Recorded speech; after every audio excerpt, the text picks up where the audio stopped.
अथ चतुस्त्रिंशोऽध्यायः। भगवान शिव के सुनर्तक नटावतार का वर्णन। नंदीश्वर उवाच। सनत्कुमार सर्वज्ञ शिवस्य परमात्मनः अवतारं शृणु विभो सुनर्तक नटाहव्यम। नंदीश्वर बोले, हे सर्वज्ञ सनत कुमार, हम सर्वव्यापी परमात्मा शिव के निकट नर्तक नट नामक अवतार का श्रवण कीजिए।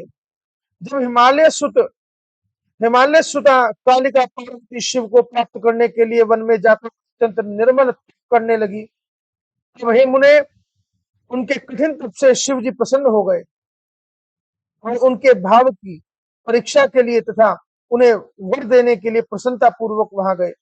हे मुने, अत्यंत प्रसन्न चित्त वाले शिव ने उन्हें अपना रूप दिखाया।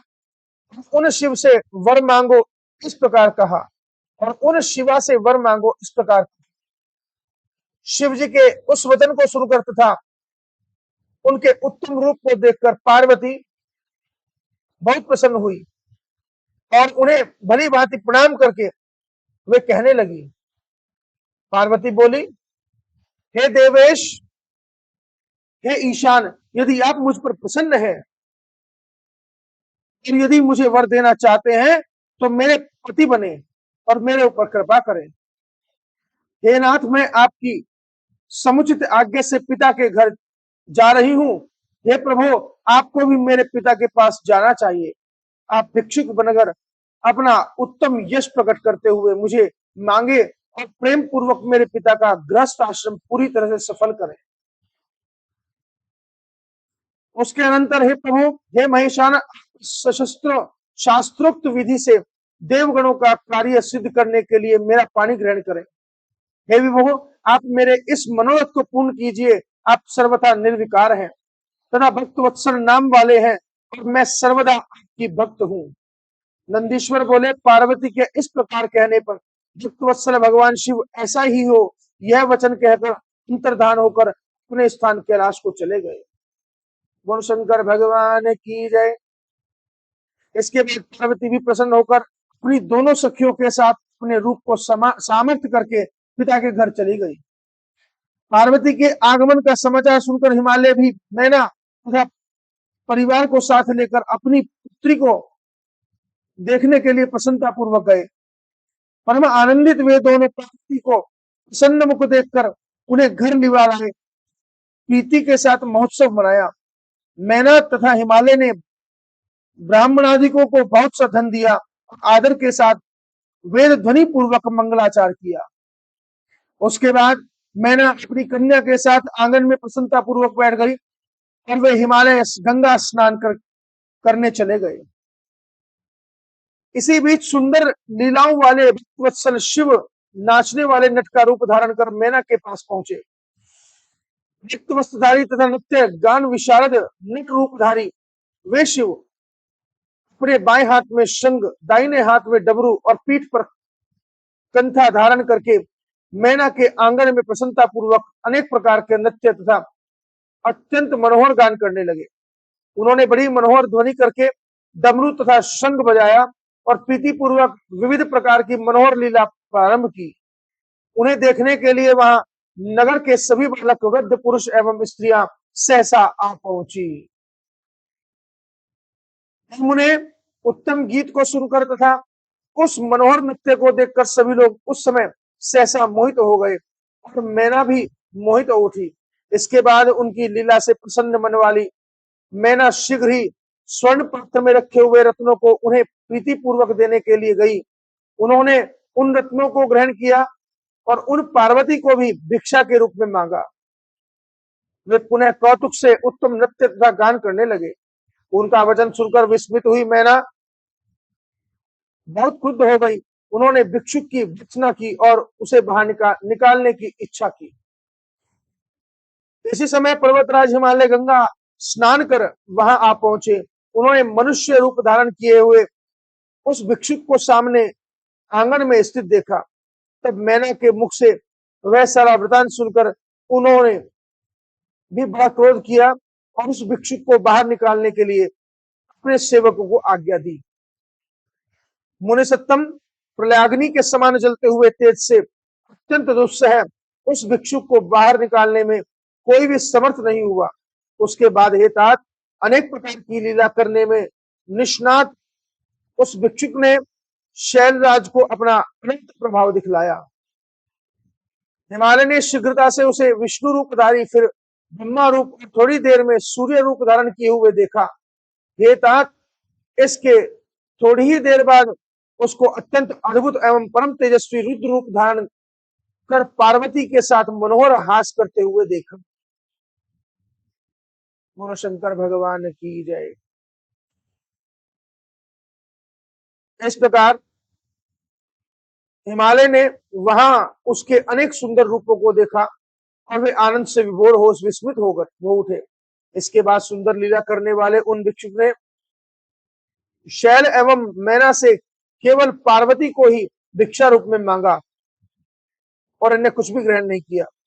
पार्वती के वाक्यों से प्रेरित होकर भिक्षु रूप धारण करने वाले परमेश्वर इसके बाद अंतर्धान हो गए और शीघ्र ही अपने स्थान को चले गए।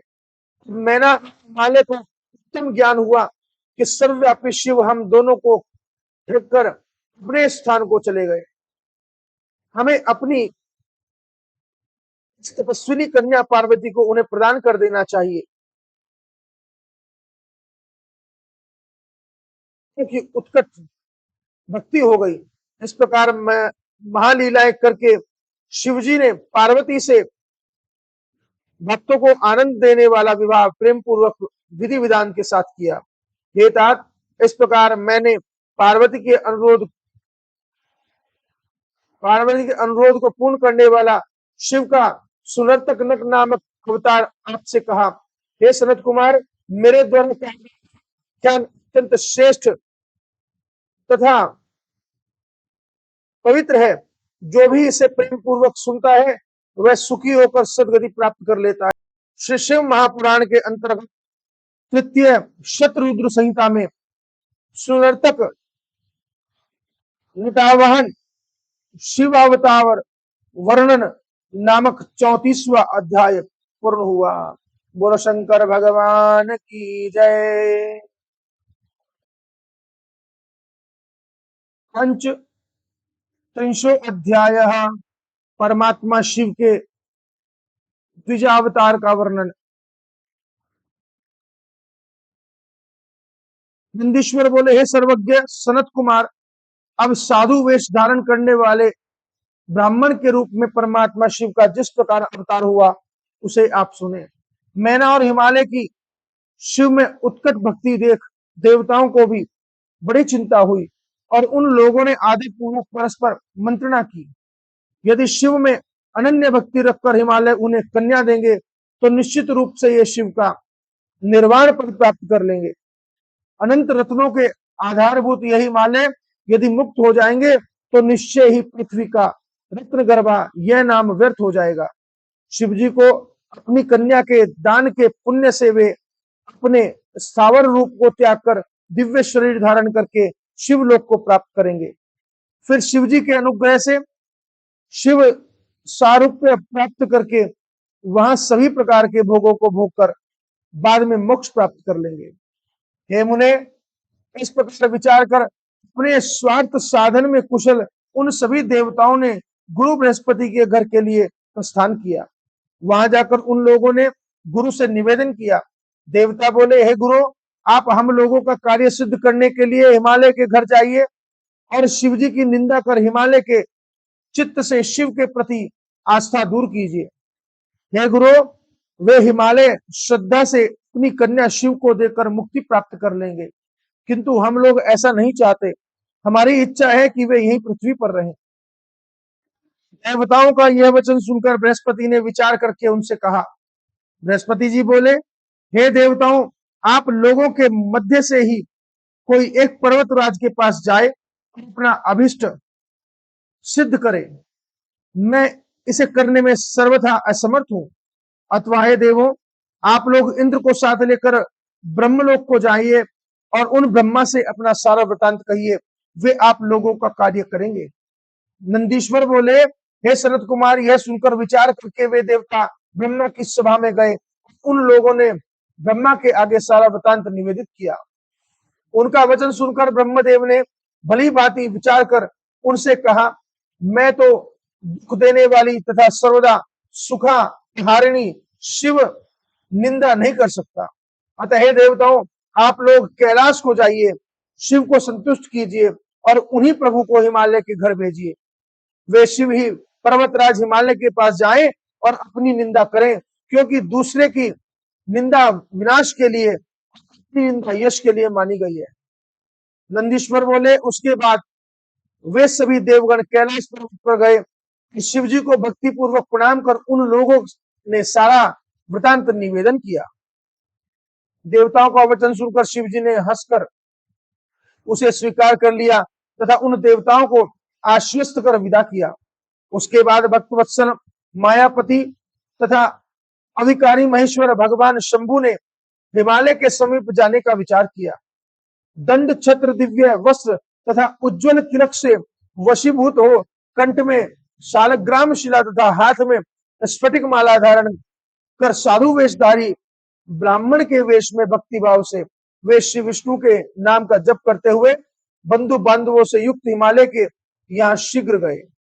उन्हें देखते ही हिमालय सब परिवार उठ खड़े हुए। उन्होंने विधि पूर्वक भूमि में साष्टांग दंडवत कर उन्हें प्रणाम किया। उसके अनंतर शैलराज ने उन ब्राह्मण से पूछा कि आप कौन हैं? तब उन योगी विप्रेंद्र ने बड़े आदर के साथ शीघ्र हिमालय से कहा, साधु द्विज बोले, हे शैलराज, मेरा नाम साधु द्विज है। मैं मोक्ष की कामना से युक्त परोपकारी वैष्णव हूं और अपने गुरु के प्रसाद से सर्वज्ञ तथा सर्वत्र गमन करने वाला हूं। बोलो शंकर भगवान की जय। हे शैल सत्ता, मैंने विज्ञान के बल से अपने स्थान पर ही जो ज्ञात किया है उसे प्रीतिपूर्वक आपसे कह रहा हूं। आप पाखंड त्याग कर उसे सुने। आप इस लक्ष्मी के समान परम सुंदरी अपनी कन्या को अज्ञात कुल तथा शील वाले शंकर को प्रदान करना चाहते हैं। हे शैलेंद्र, आपकी यह बुद्धि कल्याणकारी नहीं है। ज्ञानियों में श्रेष्ठ हे नारायण कुलोद्भव, इस पर विचार कीजिए। हे शैलराज, आप ही विचार कीजिए। उनका कोई एक भी बंधु बांधव नहीं है। आप इस विषय में अपने बांधवों तथा अपनी पत्नी मैना से पूछिए।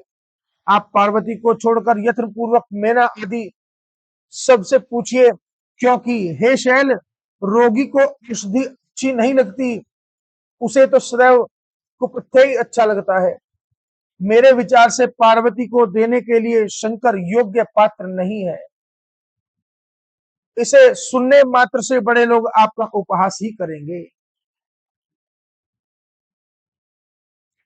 वे शिव तो निराश्रय, संग रहित, कुरूप, गुण रहित, अव्यय, शमशानवासी, भयंकर आत्मा, सांपों को धारण करने वाले, दिगंबर, भस्म धारण करने वाले, मस्तक पर सर्पमाला लपेटे हुए, सभी आश्रमों में परिभ्रष्ट तथा सदा अज्ञात गति वाले हैं।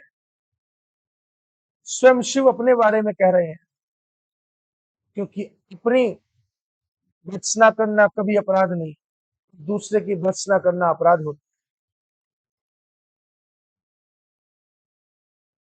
ब्रह्मा जी बोले, अनेक लीलाएं करने में कुशल शिव जी इस प्रकार शिव निंदा युक्त सत्य सत्य वचन कहकर शीघ्र ही अपने स्थान को चले गए। ब्राह्मण के कहे गए प्रिय वचन को सुनकर दोनों का स्वरूप विरुद्ध भावों वाला एवं अनर्थ से परिपूर्ण हो गया और वे विचार करने लगे कि अब हमें क्या करना चाहिए। इस प्रकार उन रुद्र ने भक्तों को प्रसन्न करने वाली महान लीलाएं की और पार्वती के साथ विवाह कर देव कार्य संपन्न किया। हे तात, हे प्रभु, इस प्रकार मैंने देवगणों का हित करने वाले साधु वेशधारी द्विज नामक शिव अवतार का वर्णन आपसे किया है। यह आख्यान पवित्र स्वर्ग की प्राप्ति कराने वाला, आयु की वृद्धि करने वाला तथा उत्कृष्ट है। जो इसे पढ़ता अथवा सुनता है वह सुखी रहकर उत्तम गति को प्राप्त करता है। बोलो शंकर भगवान की जय। इस प्रकार श्री शिव महापुराण के अंतर्गत तृतीय रुद्र संहिता में साधु द्विज शिवावतार वर्णन नामक 35वां अध्याय पूर्ण हुआ। बोलो शंकर भगवान की जय। अथ षट्त्रिंशो अध्याय अश्वत्थामा के रूप में शिव के अवतार का वर्णन।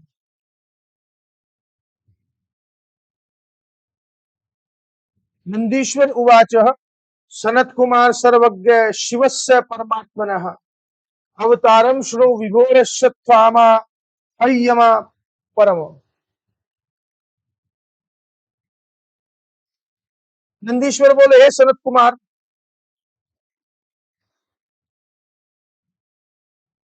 हे सर्वज्ञ, अब आप सर्वव्यापी परमात्मा शिव के अश्वत्थामा नामक श्रेष्ठ अवतार को सुने।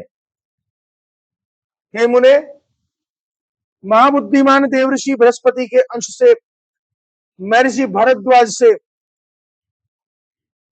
अयोनिज पुत्र के रूप में आत्मवेत्ता द्रोण उत्पन्न हुए,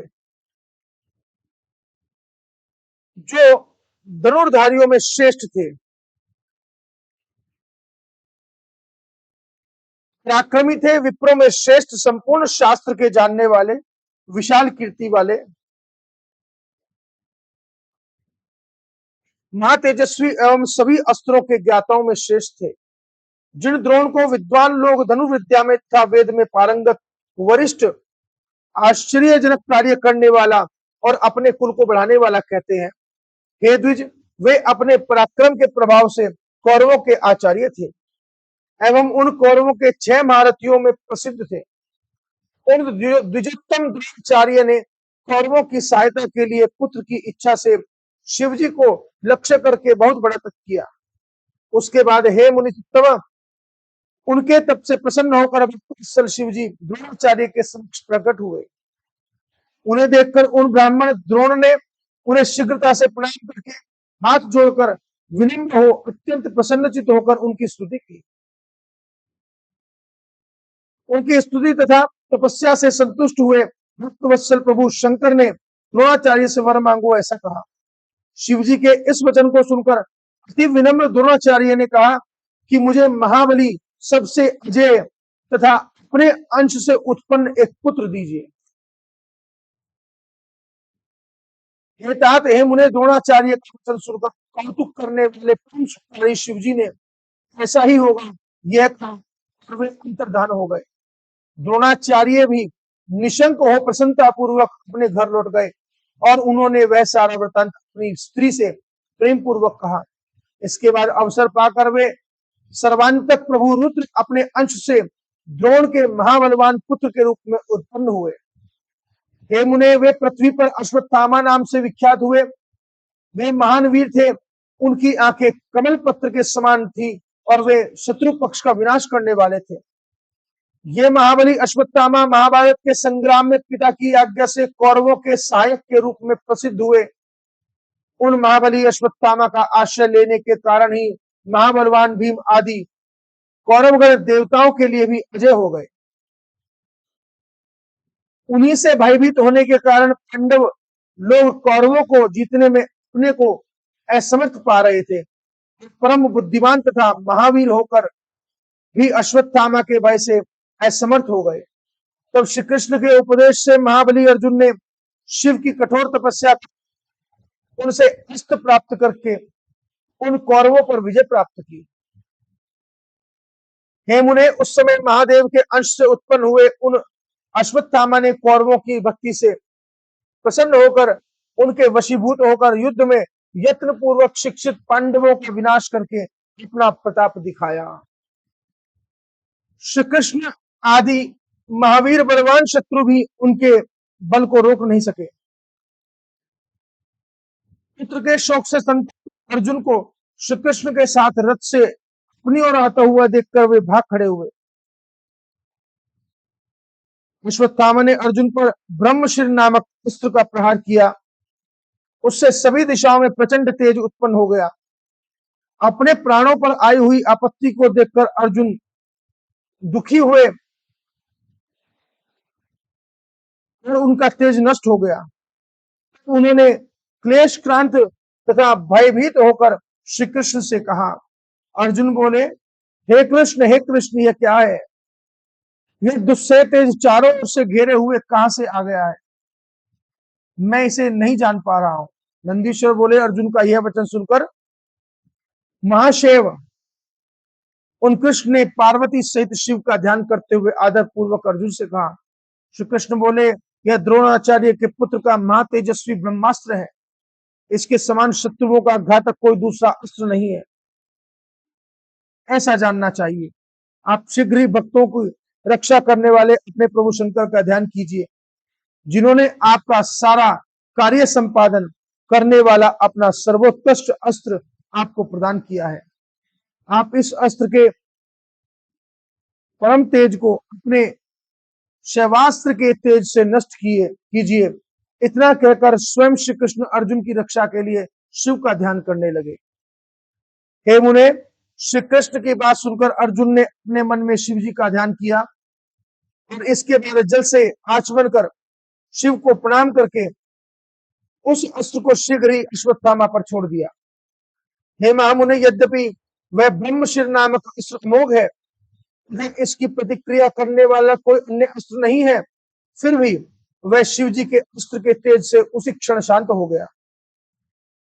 अद्भुत चरित्र वाले उन शिव के संबंध में ऐसे आश्चर्य मत समझिए। जो अजन्मा शिव अपनी शक्ति से सारे संसार को उत्पन्न करते हैं, उसका पालन करते हैं तथा संहार करते हैं। हे मुने, इसके बाद शिव के अंश से उत्पन्न हुए तथा शिव जी की इच्छा से तुष्ट बुद्धि वाले अश्वत्थामा इस शैवावृतांत को जानकर कुछ भी व्यथित नहीं हुए।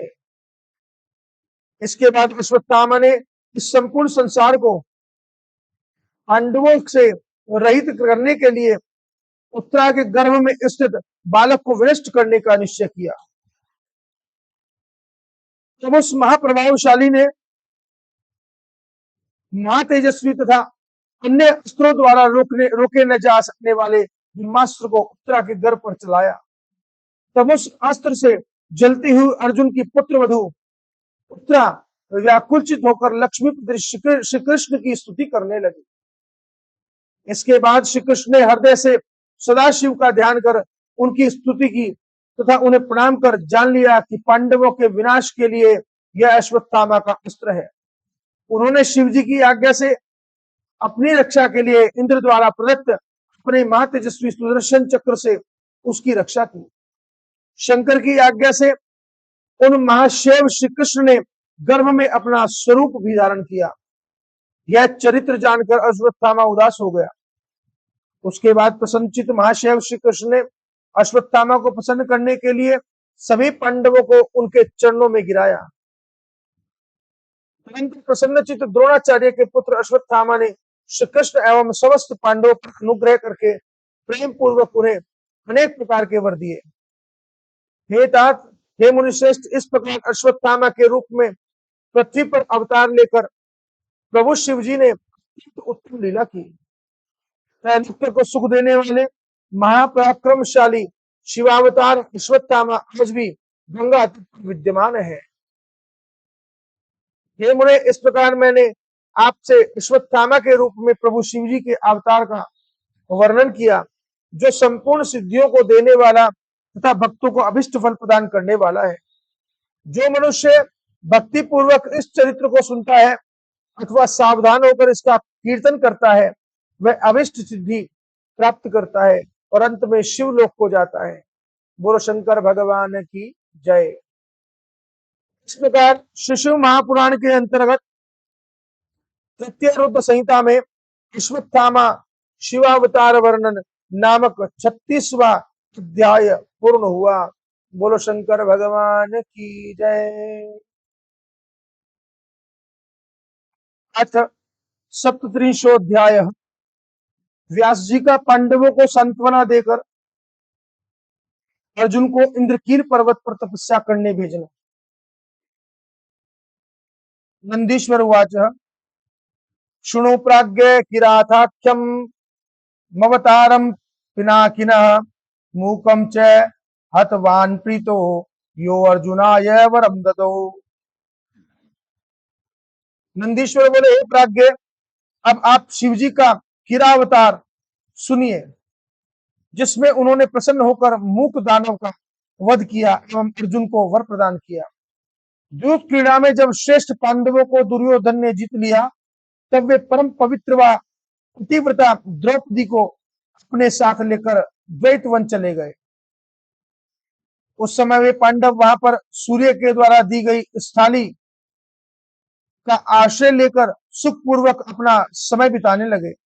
हे विप्रेंद्र, तब दुर्योधन ने महामुनि दुर्वासा को छल करने के लिए आदर पूर्वक प्रेरित किया। तदंतर महामुनि दुर्वासा पांडवों के निकट गए। वहां जाकर अपने 10,000 शिष्यों के साथ दुर्वासा ने मनोनुकूल भोजन उन पांडवों से प्रेम पूर्वक मांगा। पांडवों ने उनकी बात स्वीकार कर ली और उस समय दुर्वासा आदि प्रमुख ऋषि मुनियों को स्नान करने हेतु भेज दिया। हे मुनीश्वर, उस समय अन्न के अभाव से दुखी होकर उन सभी पांडवों ने प्राण त्यागने का मन में निश्चय किया। तब द्रौपदी ने शीघ्र ही श्री कृष्ण का स्मरण किया। वे उसी समय पधारे और शाप का भोग लगाकर उन सभी को तृप्त किया। तब शिष्यों को तृप्त जानकर दुर्वासा वहां से चले गए। इस प्रकार श्री शिव जी की कृपा से पांडव उस समय दुख से निवृत्त हो गए। इसके बाद उन पांडवों ने श्री कृष्ण से पूछा, हे प्रभु, आगे क्या होगा?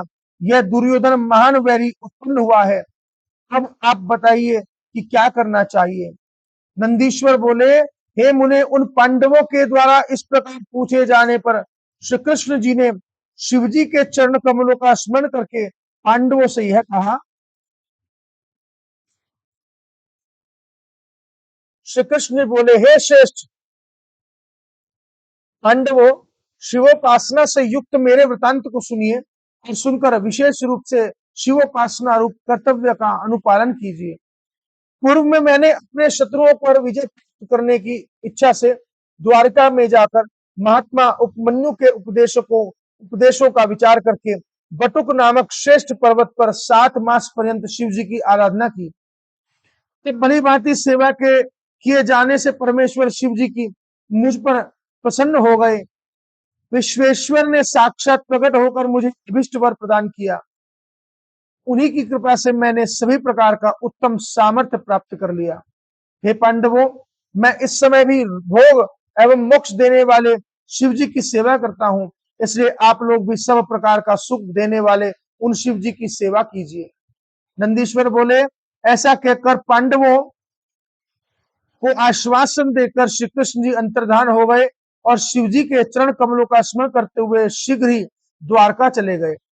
इधर उत्साह युक्त पांडवों ने उस दुर्योधन के गुणों की परीक्षा के लिए एक भील को भेजा। वह भी दुर्योधन के सभी गुणों और पराक्रम का भली भांति पता लगाकर अपने प्रभु पांडवों के समीप लौट आया। हे मुनीश्वर, उसकी बात सुनकर पांडव दुखी हुए और अतीव दुखित उन पांडवों ने आपस में कहा, अब हम लोगों को क्या करना चाहिए और कहां जाना चाहिए।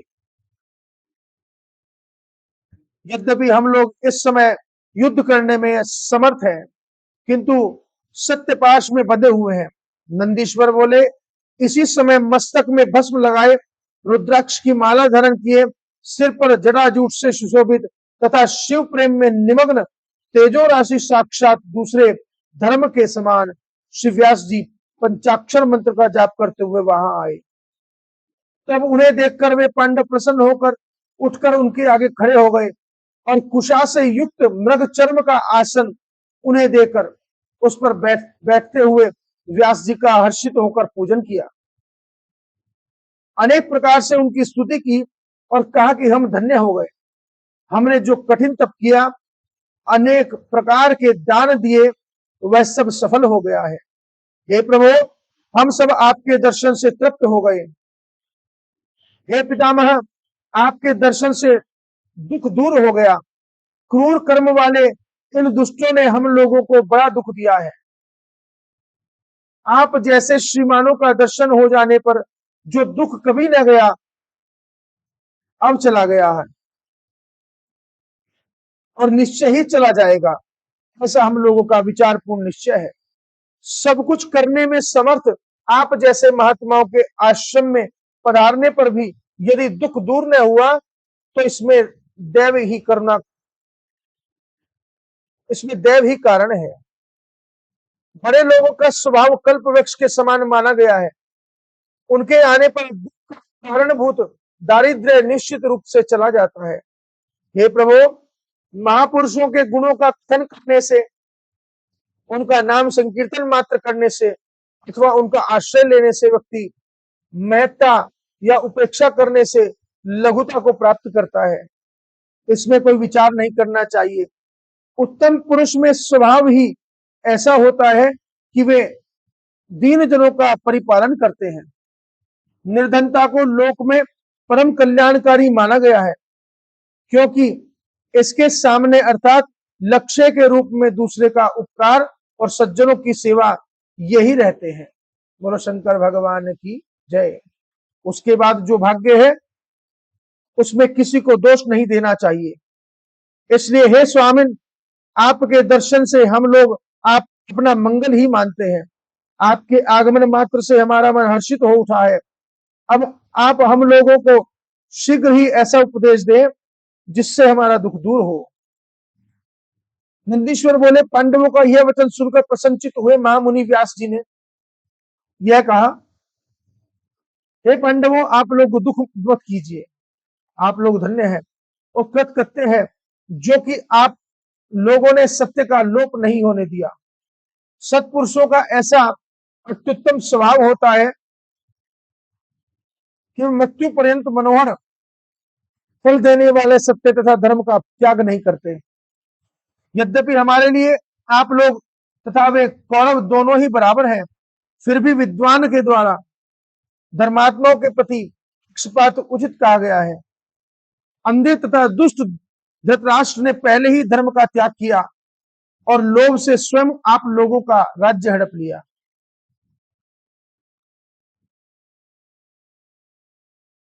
आप लोग तथा वे कौरव दोनों ही उनके पुत्र हैं, इसमें संदेह नहीं है। पिता पांडु के मर जाने पर उन महात्मा के बालकों के ऊपर उन्हें कृपा करनी चाहिए। उन्होंने कभी भी अपने पुत्र दुर्योधन को मना नहीं किया। यदि उन्होंने ऐसा किया होता तो यह अनर्थ न होता। जो होना था वह हो चुका है। होनहार कभी मिथ्या नहीं होता। यह दुर्योधन दुष्ट है, आप लोग धर्मात्मा एवं सत्यवादी हैं, इसलिए अंत में निश्चित रूप से उसका ही अशुभ होगा। जो बीज यहां उसने बोया है वह अवश्य उत्पन्न होगा। इसलिए कुछ भी करें परंतु किसी के मन के ऊपर आघात ना करें, नहीं तो संहार होगा ही होगा। इसलिए निश्चय ही आप लोग दुखी नहीं होना चाहिए। हर प्रकार से आप लोगों का अवश्य ही शुभ होगा, इसमें संदेह की आवश्यकता नहीं है। नंदीश्वर बोले, इस प्रकार कहकर महात्मा व्यास जी ने उन पांडवों को प्रसन्न कर लिया। तब युधिष्ठिर आदि पांडवों ने पुनः उनसे यह वचन कहा। पांडव बोले, हे नाथ, आपने सत्य कहा, किंतु मलिन चित्त वाले ये दुष्ट हमें इस वन में भी बार बार निरंतर दुख ही दे रहे हैं। इसलिए हे विभो, हमारे अशुभ का नाश कीजिए और हमें मंगलता प्रदान कीजिए। इसके पूर्व श्री कृष्ण ने हम लोगों से कहा था कि तुम लोगों को सर्वदा शिव जी की आराधना करनी चाहिए, किंतु हम लोगों ने प्रमाद किया और उनकी आज्ञा के पालन में शिथिलता की। अब आप पुनः उस देव मार्ग का उपदेश कीजिए। बोलो शंकर भगवान की जय। नंदीश्वर बोले, यह वचन सुनकर व्यास जी बहुत प्रसन्न हुए और शिव जी के चरण कमलों का ध्यान करके पांडवों से प्रेम पूर्वक कहने लगे। व्यास जी बोले, हे धर्म बुद्धि वाले पांडवों, मेरी बात सुनो। श्री कृष्ण ने सत्य ही कहा था, क्योंकि मैं भी सदा शिव की उपासना करता हूं। आप लोग भी प्रेम पूर्वक उनका सेवन कीजिए, जिससे सदा अपार सुख की प्राप्ति होती रहे। शिव की सेवा न करने के कारण ही सारा दुख होता है। नंदीश्वर बोले, उसके अनंतर विचार करके मुनिवर व्यास जी ने पांचों पांडवों में अर्जुन को शिव पूजा के योग्य समझा और इसके बाद उन मुनिश्रेष्ठ ने उनके लिए तपस्या का स्थान निश्चित कर धर्मनिष्ठ पांडवों से पुनः यह कहा। व्यास जी बोले, हे पांडवों, मैं तुम लोगों के हित की जो बात कर रहा हूं उसे सुनो। तुम लोग सज्जनों के रक्षक सर्वोत्कृष्ट पर ब्रह्म शिव का दर्शन प्राप्त करो। ब्रह्मा से लेकर त्रिपुरार पर्यंत जो भी जगत दिखाई पड़ता है वह सब शिव स्वरूप है, इसलिए वह पूजा तथा ध्यान करने योग्य है। शंकर जी सभी प्रकार के दुखों को विनष्ट करने वाले हैं, अतः सभी लोगों को उनकी सेवा करनी चाहिए। थोड़े समय में ही भक्ति से शिव प्रसन्न हो जाते हैं। अति प्रसन्न होने पर महेश्वर भक्तों को सब कुछ दे देते हैं। वे इस लोक में भोग तथा परलोक में मुक्ति प्रदान करते हैं, यह बात सुनिश्चित है। तथा भोग एवं मोक्ष का फल चाहने वाले पुरुषों को सर्वदा शिव जी की सेवा करनी चाहिए। शंकर जी साक्षात पुरुषोत्तम है, दुष्टों के विनाशक हैं और सज्जनों के रक्षक हैं। परंतु सबसे पहले स्वस्थ मन में शक्र विद्या का जप करना चाहिए। श्रेष्ठ कहलाने वाले क्षत्रिय के लिए यही विद्या है। अतः दृढ़ चित्त होकर अर्जुन को सर्वप्रथम शक्र विद्या का जप करना चाहिए। इंद्र पहले परीक्षा करेंगे, उसके बाद संतुष्ट होंगे। संतुष्ट हो जाने इंद्र सर्वदा विघ्नों का विनाश करेंगे, तो शिव जी का उत्तम मंत्र प्रदान करेंगे।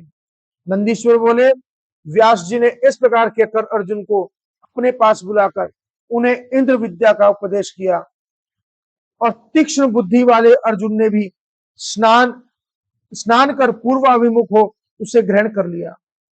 उस समय उदार बुद्धि वाले मुनिवर व्यास जी ने अर्जुन को पार्थिव पूजन के विधान का भी उपदेश किया और उनसे कहा। व्यास जी बोले, हे पार्थ, आप इसी समय शीघ्र ही यहाँ से अत्यंत शोभा संपन्न इंद्रकील पर्वत पर जाइए और वहां गंगा के तट पर स्थित होकर भली भांति तपस्या कीजिए। यह अदृश्य विद्या सर्वदा आपका हित करती रहेगी। मुनि ने उन्हें यह आशीर्वाद दिया। उसके बाद पांडवों से कहा, हे श्रेष्ठ राजाओं, आप लोग धर्म का आश्रय लेकर यहाँ निवास करें। आप लोगों को श्रेष्ठ सिद्धि अवश्य प्राप्त होगी, इसमें संदेह नहीं करना चाहिए। नंदीश्वर बोले, उन पांडवों को यह आशीर्वाद देकर शिवजी के चरण कमलों का ध्यान करके मुनीश्वर व्यास क्षण भर में अंतर्धान हो गए।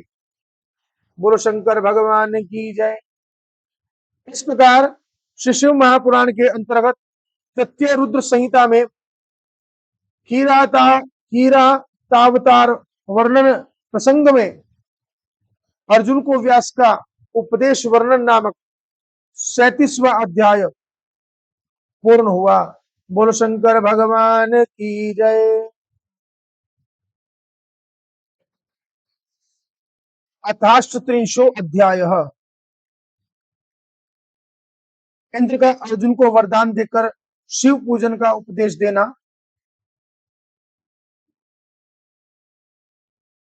नंदीश्वर बोले, हे सनत कुमार, उस समय शिव स्वरूप मंत्र के कारण अतुल तेज धारण किए हुए अर्जुन भी अत्यंत दीप्तिमान दिखाई पड़ने लगे।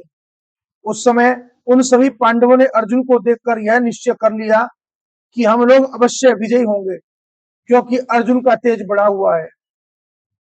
उन लोगों ने अर्जुन से कहा, हे अर्जुन, व्यास जी के कथन से प्रतीत होता है कि इस कार्य को तुम ही सिद्ध कर सकते हो, कोई दूसरा कभी नहीं। अतः जीवन को सफल करो। अर्जुन से इस प्रकार कहकर उनके विरह से व्याकुल हुए समस्त पांडवों ने न चाहते हुए भी उन्हें आदर पूर्वक वहां भेज दिया। अर्जुन को भेजते समय दुख से भरी हुई पतिव्रता द्रौपदी ने नेत्रों के आंसुओं को रोककर यह शुभ वचन कहा। द्रौपदी बोली, व्यासोपदिष्टम यद्राजन् त्वया कार्यं प्रयत्नतः शुभप्रदः शंकरः शंकरोतु वा।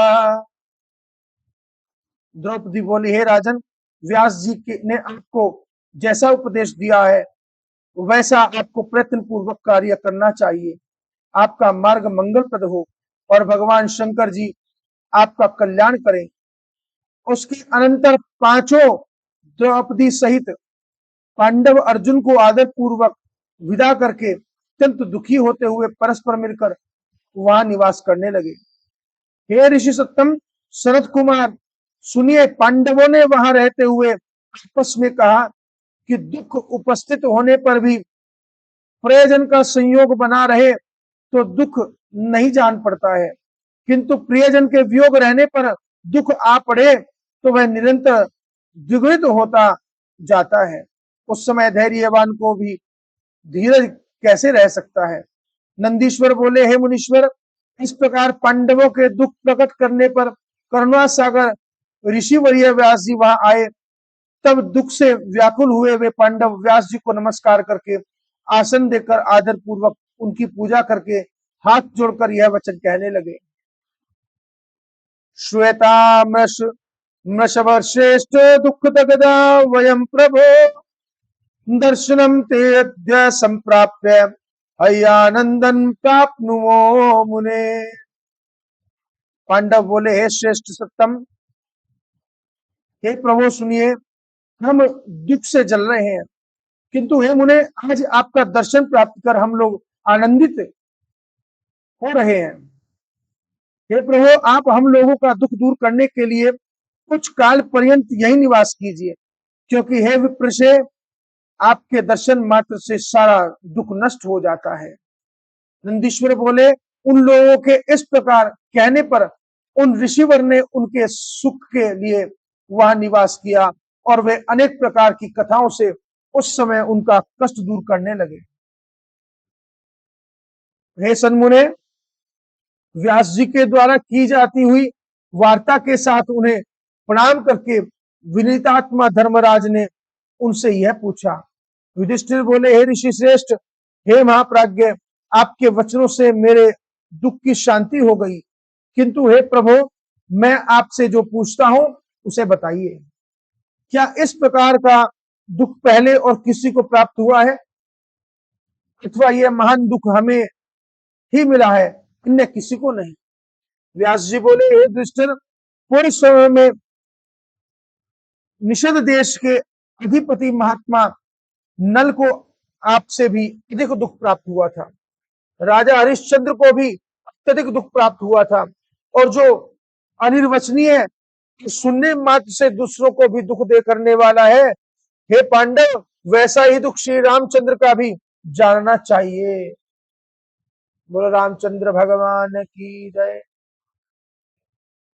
जिसे सुनकर स्त्री पुरुष को अत्यधिक कष्ट होता है, मैं पुनः इसका वर्णन करने में असमर्थ हूं।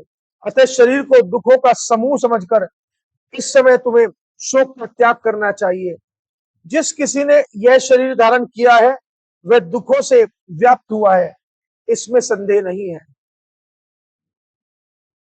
सर्वप्रथम माता के गर्भ से जन्म लेना ही दुख का, फिर कुमारावस्था में भी बालकों की लीला के अनुसार महान दुख होता है।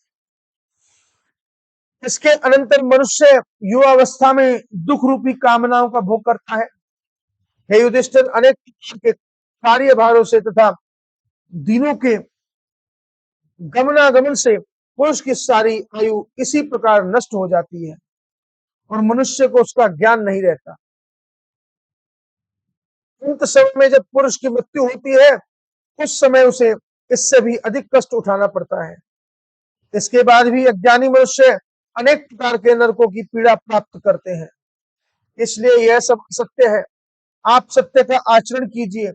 जिस प्रकार भी शिव जी संतुष्ट हो, उसी प्रकार का कार्य मनुष्य को करना चाहिए।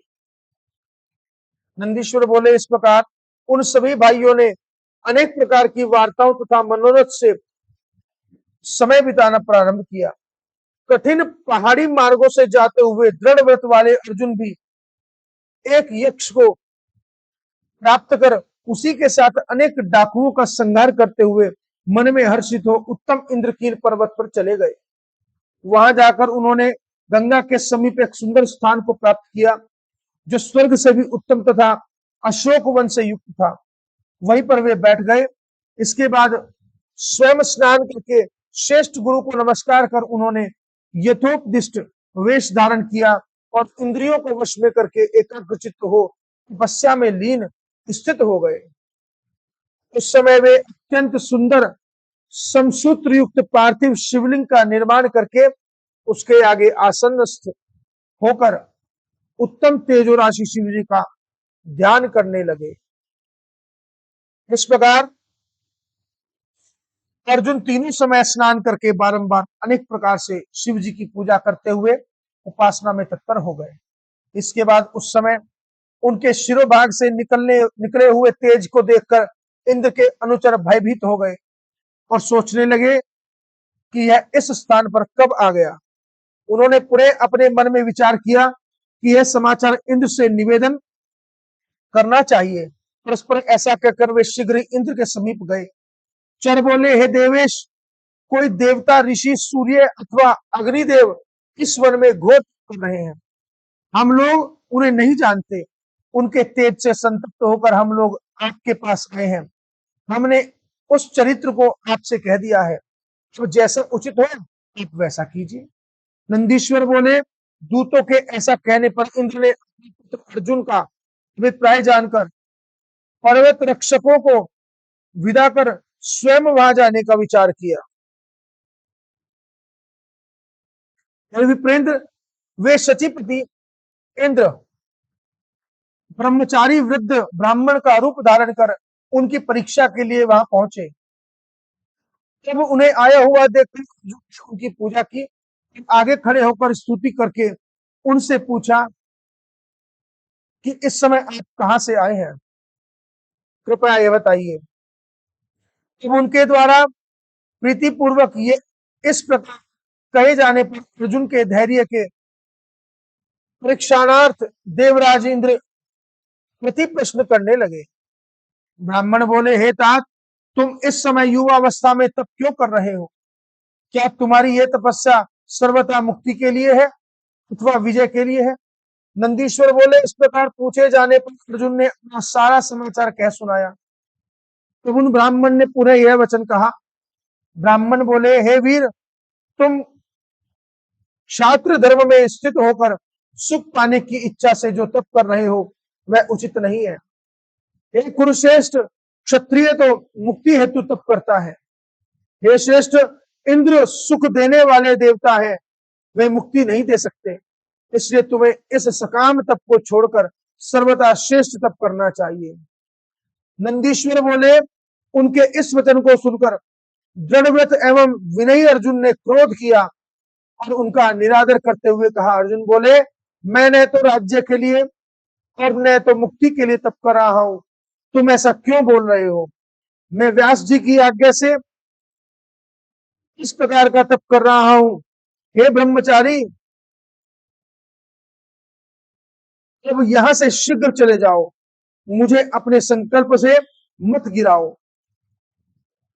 इस ब्रह्मचारी का यहाँ क्या प्रयोजन है? नंदीश्वर बोले, ऐसा कहे जाने पर इंद्रदेव प्रसन्न हो उठे और वज्र आदि अपने कर्ण से युक्त अद्भुत तथा मनोहर अपना रूप उन्होंने दिखाया। तब इंद्र के रूप को देखकर अर्जुन लज्जित हो उठे। इसके बाद उन्हें आश्वस्त करके इंद्र ने पुनः यह वचन कहा। इंद्र बोले, हे तात, हे धनंजय, हे महामते, तुम्हारा जो भी अभिलषित हो वह वर मुझसे मांगो, तुम्हारे लिए कुछ भी अधेय नहीं है। तब इंद्र के उस वचन को सुनकर अर्जुन बोले, हे तात, हर प्रकार से शत्रुओं से पीड़ित मुझे विजय प्रदान करें। शत्रु बोले, हे तात, दुर्योधन आदि तुम्हारे शत्रु बड़े बलवान हैं और द्रोण, भीष्म एवं कर्ण ये सब निश्चय ही युद्ध में दुर्जय है। साक्षात रुद्र का अंश द्रोण पुत्र अश्वत्थामा तो अत्यंत दुर्जय है। वे सभी भीष्म, द्रोण आदि मुझसे भी असाध्य हैं। तो भी अपने हित की बात सुनो। हे वीर, इस अश्वत्थामा पर विजय कोई भी समर्थ नहीं है, केवल शिव ही समर्थ है। इसलिए अब तुम शिव मंत्र का जाप करो। सभी लोगों के स्वामी, चराचर पति, स्वराट और भोग तथा मोक्ष प्रदान करने वाले शंकर सब कुछ करने में समर्थ है। ब्रह्मा आदि देव श्रेष्ठ, सबको वर देने वाले विष्णु मैं स्वयं इंद्र, अन्य देवगण तथा विजय की अभिलाषा वाले दूसरे लोग, ये सभी भगवान शिव की उपासना करते हैं। बोलो शंकर भगवान की जय। हे भारत, आज से इस मंत्र का जाप छोड़कर पार्थिव विधान से नानाविध उपचारों के द्वारा तन्मय होकर भक्ति भाव से शिव जी की आराधना करो। इस प्रकार पार्थिव अर्चन तथा ध्यान के द्वारा तुमको चल सिद्धि इसी समय प्राप्त होगी, इसमें संदेह न करो। बोल शंकर भगवान की जय। पूर्व में भी आपको पार्थिव शिवलिंग की पूजा का संपूर्ण विधान और महत्व बताया है, और इस समय भी आपको पार्थिव शिवलिंग का महत्व सुनने को मिला है। इसलिए यदा कदा संभव हो, विद्वान ब्राह्मण मिल जाए, उनको आदर पूर्वक अपने घर में बुला करके पार्थिव शिवलिंग का निर्माण कर उसका पूजन अभिषेक करें। मनोचित लाभ प्राप्त आपको होगा।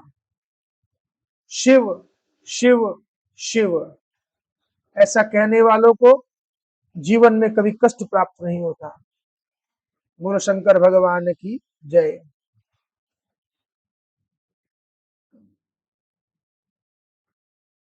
नंदीश्वर बोले, ऐसा कहकर इंद्र ने अपने सभी सेवकों को बुलाकर कहा कि तुम लोग सावधान होकर इनकी रक्षा करने के लिए सदा यहाँ रहो। इसके बाद इंद्र ने अपने अनुचरों को अर्जुन की रक्षा आदि का आदेश देकर वात्सल्य पूर्वक अर्जुन से पुनः कहा। इंद्र बोले, हे परंतप, हे भद्र, तुम कभी भी प्रमाद पूर्वक मत करना। यह विद्या तुम्हारे कल्याण के लिए होगी। साधक को सदा धैर्य धारण करना चाहिए। रक्षक तो शिव जी हैं, इसमें कोई संदेह नहीं। वे तुमको संपत्तियों के साथ फल मोक्ष भी प्रदान करेंगे, इसमें संदेह नहीं करना है। नंदीश्वर बोले, इस प्रकार अर्जुन को वरदान देकर इंद्र शिव जी के चरण कमलों का स्मरण करते हुए अपने भवन को चले गए। बोलो शंकर भगवान की जय। पराक्रमी अर्जुन भी सुरेश्वर को प्रणाम कर संयचित होकर शिव जी को उद्देश्य करके उसी प्रकार का तप करने लगे। इस प्रकार शिशिव महापुराण के अंतर्गत तृतीय रुद्र संहिता में किराताव तार वर्णन प्रसंग में अर्जुन का तप वर्णन नामक 38वां अध्याय पूर्ण हुआ। बोलो शंकर भगवान की जय। कौन चत्वारिंशोऽध्याय। नामक दैत्य के वध का वर्णन। नंदीश्वर उवाच, स्नानं सविधि वक्त कृत्वा न्यासादि विधिवत् तथा ज्ञानं शिवस्य सदभक्त्या व्यासोक्तम यत था करोत। नंदीश्वर बोले, इस प्रकार व्यास जी ने जैसा कहा था उसी अर्जुन विधिवत स्नान न्यास आदि करके उत्तम भक्ति से शिव का ध्यान करने लगे। श्रेष्ठ मुनि के समान एक पैर के तलवे पर स्थित होकर अपनी एकाग्र दृष्टि सूर्य में लगाकर विधि पूर्वक शिव के मंत्र का जप खड़े खड़े करने लगे।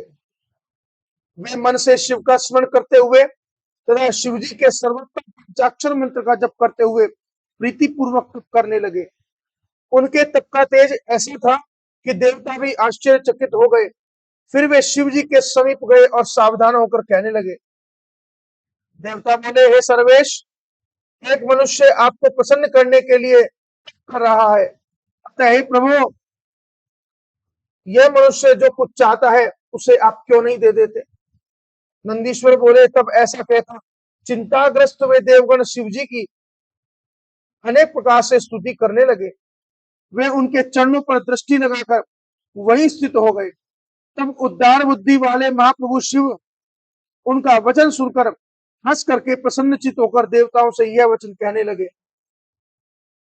शिव उवाच, स्वस्थानं गच्छत्सुराः सर्वे संशया सर्वथाम करिष्यामि कार्यम वो नात्र संशयः। शिव जी बोले, हे देवताओं, आप लोगों की बात निस्संदेह सत्य है। अब आप लोग अपने अपने स्थान को जाइए, मैं आप लोगों का कार्य सर्वथा करूंगा, इसमें संशय नहीं है।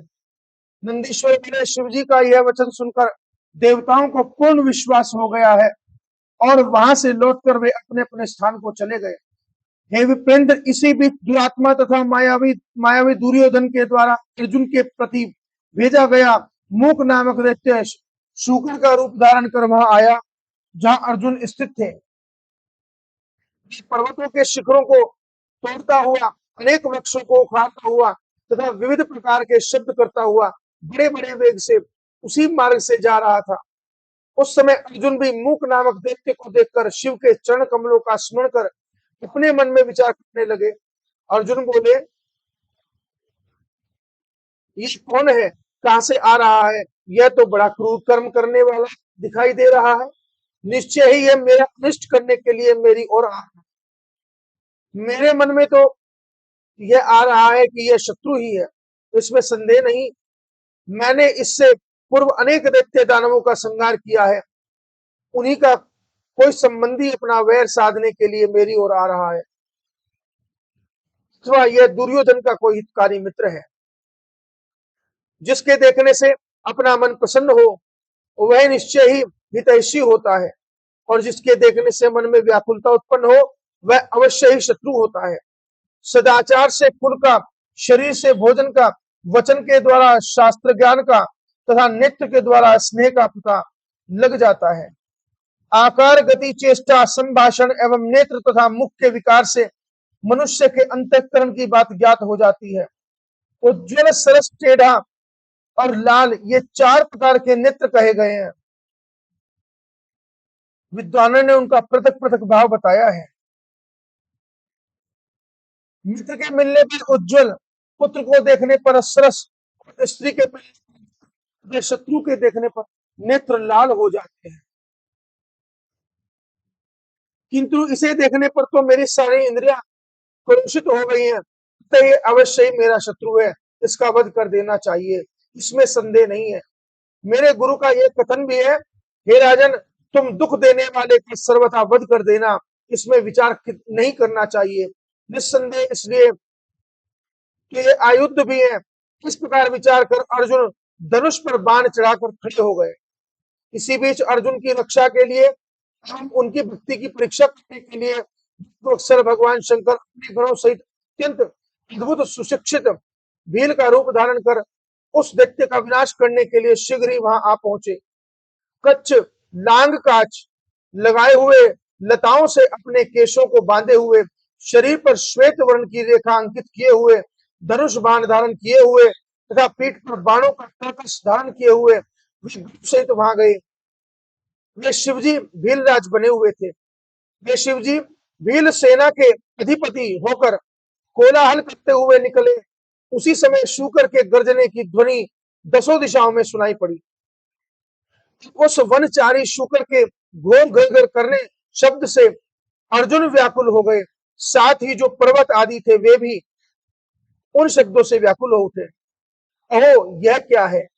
कहीं ये कल्याणकारी शिवजी ही तो नहीं है जो यहाँ पधारे हैं? क्योंकि मैंने ऐसा पूर्व में सुना था, श्री कृष्ण ने भी मुझसे कहा था, व्यास जी ने भी ऐसा ही कहा था, और देवगणों ने वे स्मरण यही बात कही थी कि शिव जी ही सभी प्रकार के मंगल करने वाले तथा सुख देने वाले कहे गए हैं। बोलो शंकर भगवान की जय। वे मुक्ति देने के कारण मुक्तिदाता कहे गए हैं, इसमें संदेह नहीं है। उनके नाम स्मरण मात्र से निश्चित रूप से मनुष्यों का कल्याण होता है। सब प्रकार से इनका भजन करने वालों को स्वप्न में भी दुख नहीं होता। यदि कभी होता है तो उसे कर्मजन्य समझना चाहिए, इसमें संदेह नहीं है। शिवजी के अनुग्रह से तो प्रबल होनहार भी अवश्य कम हो जाता है, ऐसा जानना चाहिए, इसमें संदेह नहीं है। अथवा विशेष रूप से प्रारब्ध का दोष समझना चाहिए, और शिवजी स्वयं अपनी इच्छा से कभी बहुत अथवा कम उस भोग को भुगता कर उस दुर्भाग्य का निवारण करते हैं, इसमें संशय नहीं है। वे विष को अमृत एवं अमृत को विष बना देते हैं। वे समर्थ हैं, जैसा चाहते हैं वैसा करते हैं। भला उन सर्व समर्थ को कौन मना कर सकता है? अन्य पुरातन भक्तों के द्वारा इस पर विचार किए जाने के कारण भावी भक्तों को भी सदा शिव जी में अपना मन स्थिर रखना चाहिए। बोलो शंकर भगवान की जय। लक्ष्मी रहे या चली जाए, मृत्यु भले ही सन्निकट और समक्ष खड़ी हो, लोग निंदा करें अथवा स्तुति करें, दुख बना रहे या दुख नाश हो जाए, यह इष्ट अनिष्टात्मक द्वंद्व तो पुण्य तथा पाप के कारण उत्पन्न होता है। इसमें शिव निमित्त नहीं है। वे तो सर्वदा अपने भक्तों को सुख ही देते हैं। कभी कभी वे अपने भक्तों की परीक्षा करने के लिए उनको दुख भी देते हैं, किंतु दयालु होने के कारण वे अंत में सुख देने वाले ही होते हैं। जैसे स्वर्ण अग्नि में तपाने पर शुद्ध होता है, उसी प्रकार भक्त भी तपाने से निखरते हैं। पूर्व काल में मैंने मुनियों के मुख से ऐसा ही सुना है, इसलिए मैं उनके भजन से ही उत्तम सुख प्राप्त करूंगा। जब तक अर्जुन इस प्रकार का विचार कर ही रहे थे, तब तक शरसंधान का लक्ष्य वह शुकर वहां आ पहुंचा। उस वीर वेशधारी शिव जी भी शुकर का पीछा करते हुए आ पहुंचे। उस समय उन दोनों के बीच में वह शुकर अद्भुत शिखर के समान दिखाई पड़ रहा था। अर्जुन ने शिव का महात्म्य कहा था, इसलिए भक्तवत्सल शिव उनकी रक्षा करने के लिए वहां पहुंच गए। इसी समय उन दोनों ने बाण चलाया। शिवजी का बाण शुकर की पूंछ में तथा अर्जुन का बाण मुख में लगा। शिवजी का बाण पूंछ में घुसकर मुख से निकलकर शीघ्र ही पृथ्वी में विलीन गया और अर्जुन का बाण मुख से प्रविष्ट होकर पूंछ से निकलकर पार्श्व भाग में गिर पड़ा। वह शुकर रूप देखते उसी क्षण मरकर पृथ्वी पर गिर पड़ा। देवता परम हर्षित हो गए और पुष्प वृष्टि करने लगे। उन्होंने बार बार प्रणाम कर जय जयकार करते हुए शिव जी की स्तुति की। उस दैत्य के क्रूर रूप को देखकर शिव जी प्रसन्नचित हो गए और अर्जुन को भी सुख प्राप्त हुआ। तब अर्जुन ने विशेष रूप से प्रसन्न मन से कहा, अरे यह महादैत्य अत्यंत अद्भुत रूप धारण कर मेरे वध के लिए आया था, किंतु शिवजी ने मेरी रक्षा की। शिवजी ने ही आज मुझे बुद्धि प्रदान की, इसमें संदेह नहीं है। ऐसा विचार कर अर्जुन ने शिव शिव कहकर अपना यशोगान उनका यशोगान किया और उन्हें प्रणाम किया तथा बार बार उनकी स्तुति की। बोलो शंकर भगवान की जय। शिव शिव शिव, इस प्रकार भगवान का नाम उच्चारण करते रहना चाहिए। इस प्रकार से शिव के रुद्र संहिता के किरातावतार वर्णन में मूक दैत्यवध नामक 39वां अध्याय पूर्ण हुआ। बोलो शंकर भगवान की जय। अथ चत्वारिंशोऽध्यायः भील स्वरूप गणेश्वर एवं श्री अर्जुन का संवाद। नंदिकेश्वर बोले, सनत कुमार सर्वज्ञ शृणु लीलाम परमात्मनः भक्त वात्सल्य संयुक्ताम तद दृढ़त्व विदर्भिताम। नंदिकेश्वर बोले, हे सनत कुमार, हे सर्वज्ञ, परमात्मा शिव की भक्त वत्सलता से युक्त तथा उनकी दृढ़ भक्ति से भरी हुई लीला सुनिए। उसके बाद उन शिवजी ने अपना बाण लाने के लिए शीघ्र ही अपने सेवकों को वहां भेजा और उसी समय अर्जुन भी अपना बाण लेने के लिए वहां पहुंचे। एक ही समय शिव का गण तथा अर्जुन बाण लेने हेतु वहां उपस्थित हुए। अर्जुन ने उसे धमकाकर अपना बाण ले लिया। जब शिवजी का उनसे कहने लगा, हे मुनि सत्तम, यह बाण मेरा है, आप इसे क्यों ले रहे हैं? आप इसे छोड़ दीजिए। हे मुनि श्रेष्ठ, भीलराज के उस गण द्वारा इस प्रकार कहे जाने पर अर्जुन ने शिवजी का स्मरण करके उससे कहा। अर्जुन बोले, हे वनेचर, बिना जाने तुम ऐसा क्यों बोल रहे हो? तुम मूर्ख हो। यह बाण भी मैंने चलाया था, फिर यह तुम्हारा किस प्रकार हो सकता है? इस बाण के इच्छ रेखाओं से चित्रित हैं, इसमें मेरा नाम अंकित है। यह तुम्हारा कैसे हो सकता है? निश्चय ही तुम्हारा यह हठी स्वभाव कठिनाई से छूटने वाला है। नंदीश्वर बोले, उनकी यह बात सुनकर गणेश्वर उस भील ने महर्षि रूपधारी उन अर्जुन से यह वचन कहा, अरे तपस्वी सुनो, तुम तप नहीं कर रहे, तुम केवल वेश से तपस्वी हो। यथार्थ रूप में तपोनिरत व्यक्ति छल नहीं करते। तपस्वी व्यक्ति सत्य भाषण कैसे कर सकता है? तुम मुझ सेनापति को यहाँ अकेला मत समझो, मेरे स्वामी भी वन के बहुत से भीलों के साथ यहाँ विद्यमान है। वे विग्रह तथा अनुग्रह करने में सब प्रकार से समर्थ भी हैं। इस समय जिस बाण को तुमने लिया है वह उनका ही है।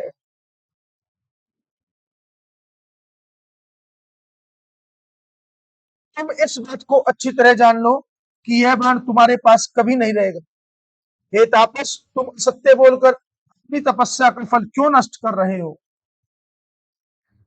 क्योंकि चोरी से, छल से, किसी को व्यथित करने से, अहंकार से तथा सत्य को छोड़ने से व्यक्ति अपनी तपस्या से रहित हो जाता है। यह बात मैंने यथार्थ रूप में सुनी है। तुम्हें इस तपस्या का फल कैसे मिलेगा? इसलिए यदि तुम बाण का त्याग नहीं करोगे तो कृतज्ञ कहे जाओगे, क्योंकि मेरे स्वामी ने निश्चित रूप से तुम्हारी ही रक्षा के लिए यह बाण शूकर पर चलाया था। उन्होंने तुम्हारे ही शत्रु को मारा है, तुमने उनके बाण को रख लिया। अतः तुम अति कृतज्ञ हो। तुम्हारी यह तपस्या शुभ करने वाली है। जब तुम तपस्या में निरत हो, सत्य भाषण नहीं कर रहे हो, तब तुम इस तप से सिद्धि की अपेक्षा कैसे करते हो? यदि तुम्हें बाण की आवश्यकता हो तो मेरे स्वामी से मांग लो। वे ऐसे बहुत से बाण देने में समर्थ है। वे हमारे राजा हैं, फिर तुम उनसे क्यों नहीं मांग लेते हो? तुम्हें तो उनका उपकार मानना चाहिए, उल्टे उपकार कर रहे हो। तुमको उनका उपकार मानना चाहिए, उल्टे अपकार कर रहे हो। इस समय तुम्हारा ऐसा व्यवहार उचित प्रतीत नहीं होता। तुम इस चपलता का त्याग करो।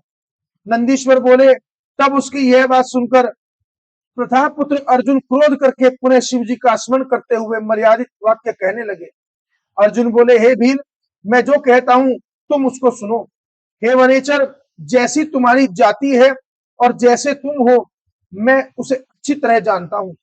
मैं राजा हूं और तुम चोर हो। दोनों का युद्ध किस प्रकार उचित होगा? मैं बलवानों में युद्ध करता हूं, अधमों से कभी नहीं। इसलिए तुम्हारा स्वामी भी तुम्हारे समान ही होगा। देने वाले तो हम कहे गए हैं, तुम वनेचर तो चोर हो। मैं भील राजा से किस प्रकार अयुक्त याचना कर सकता हूं? हे वनेचर, तुम ही मुझसे बाण क्यों नहीं मांग लेते? मैं वैसे बहुत से बाण तुम्हें दे सकता हूं। मेरे पास बहुत से बाण है। राजा होकर किससे याचना करे अथवा मांगने पर दे तो कैसा राजा? राजा होने पर किससे याचना करे अथवा मांगने पर न दे तो किसके कैसे राजा हुए? हे वनेचर, मैं क्या हूं? मैं बहुत से ऐसे बाण दे सकता हूं। यदि तुम्हारे स्वामी को मेरे बाणों की अपेक्षा है तो वह मुझसे क्यों नहीं मांगता? तुम्हारा स्वामी वहां से क्यों उपवास कर रहा है? क्यों अनर्गल बातें कर रहा है? क्या आकर मेरे साथ युद्ध करे?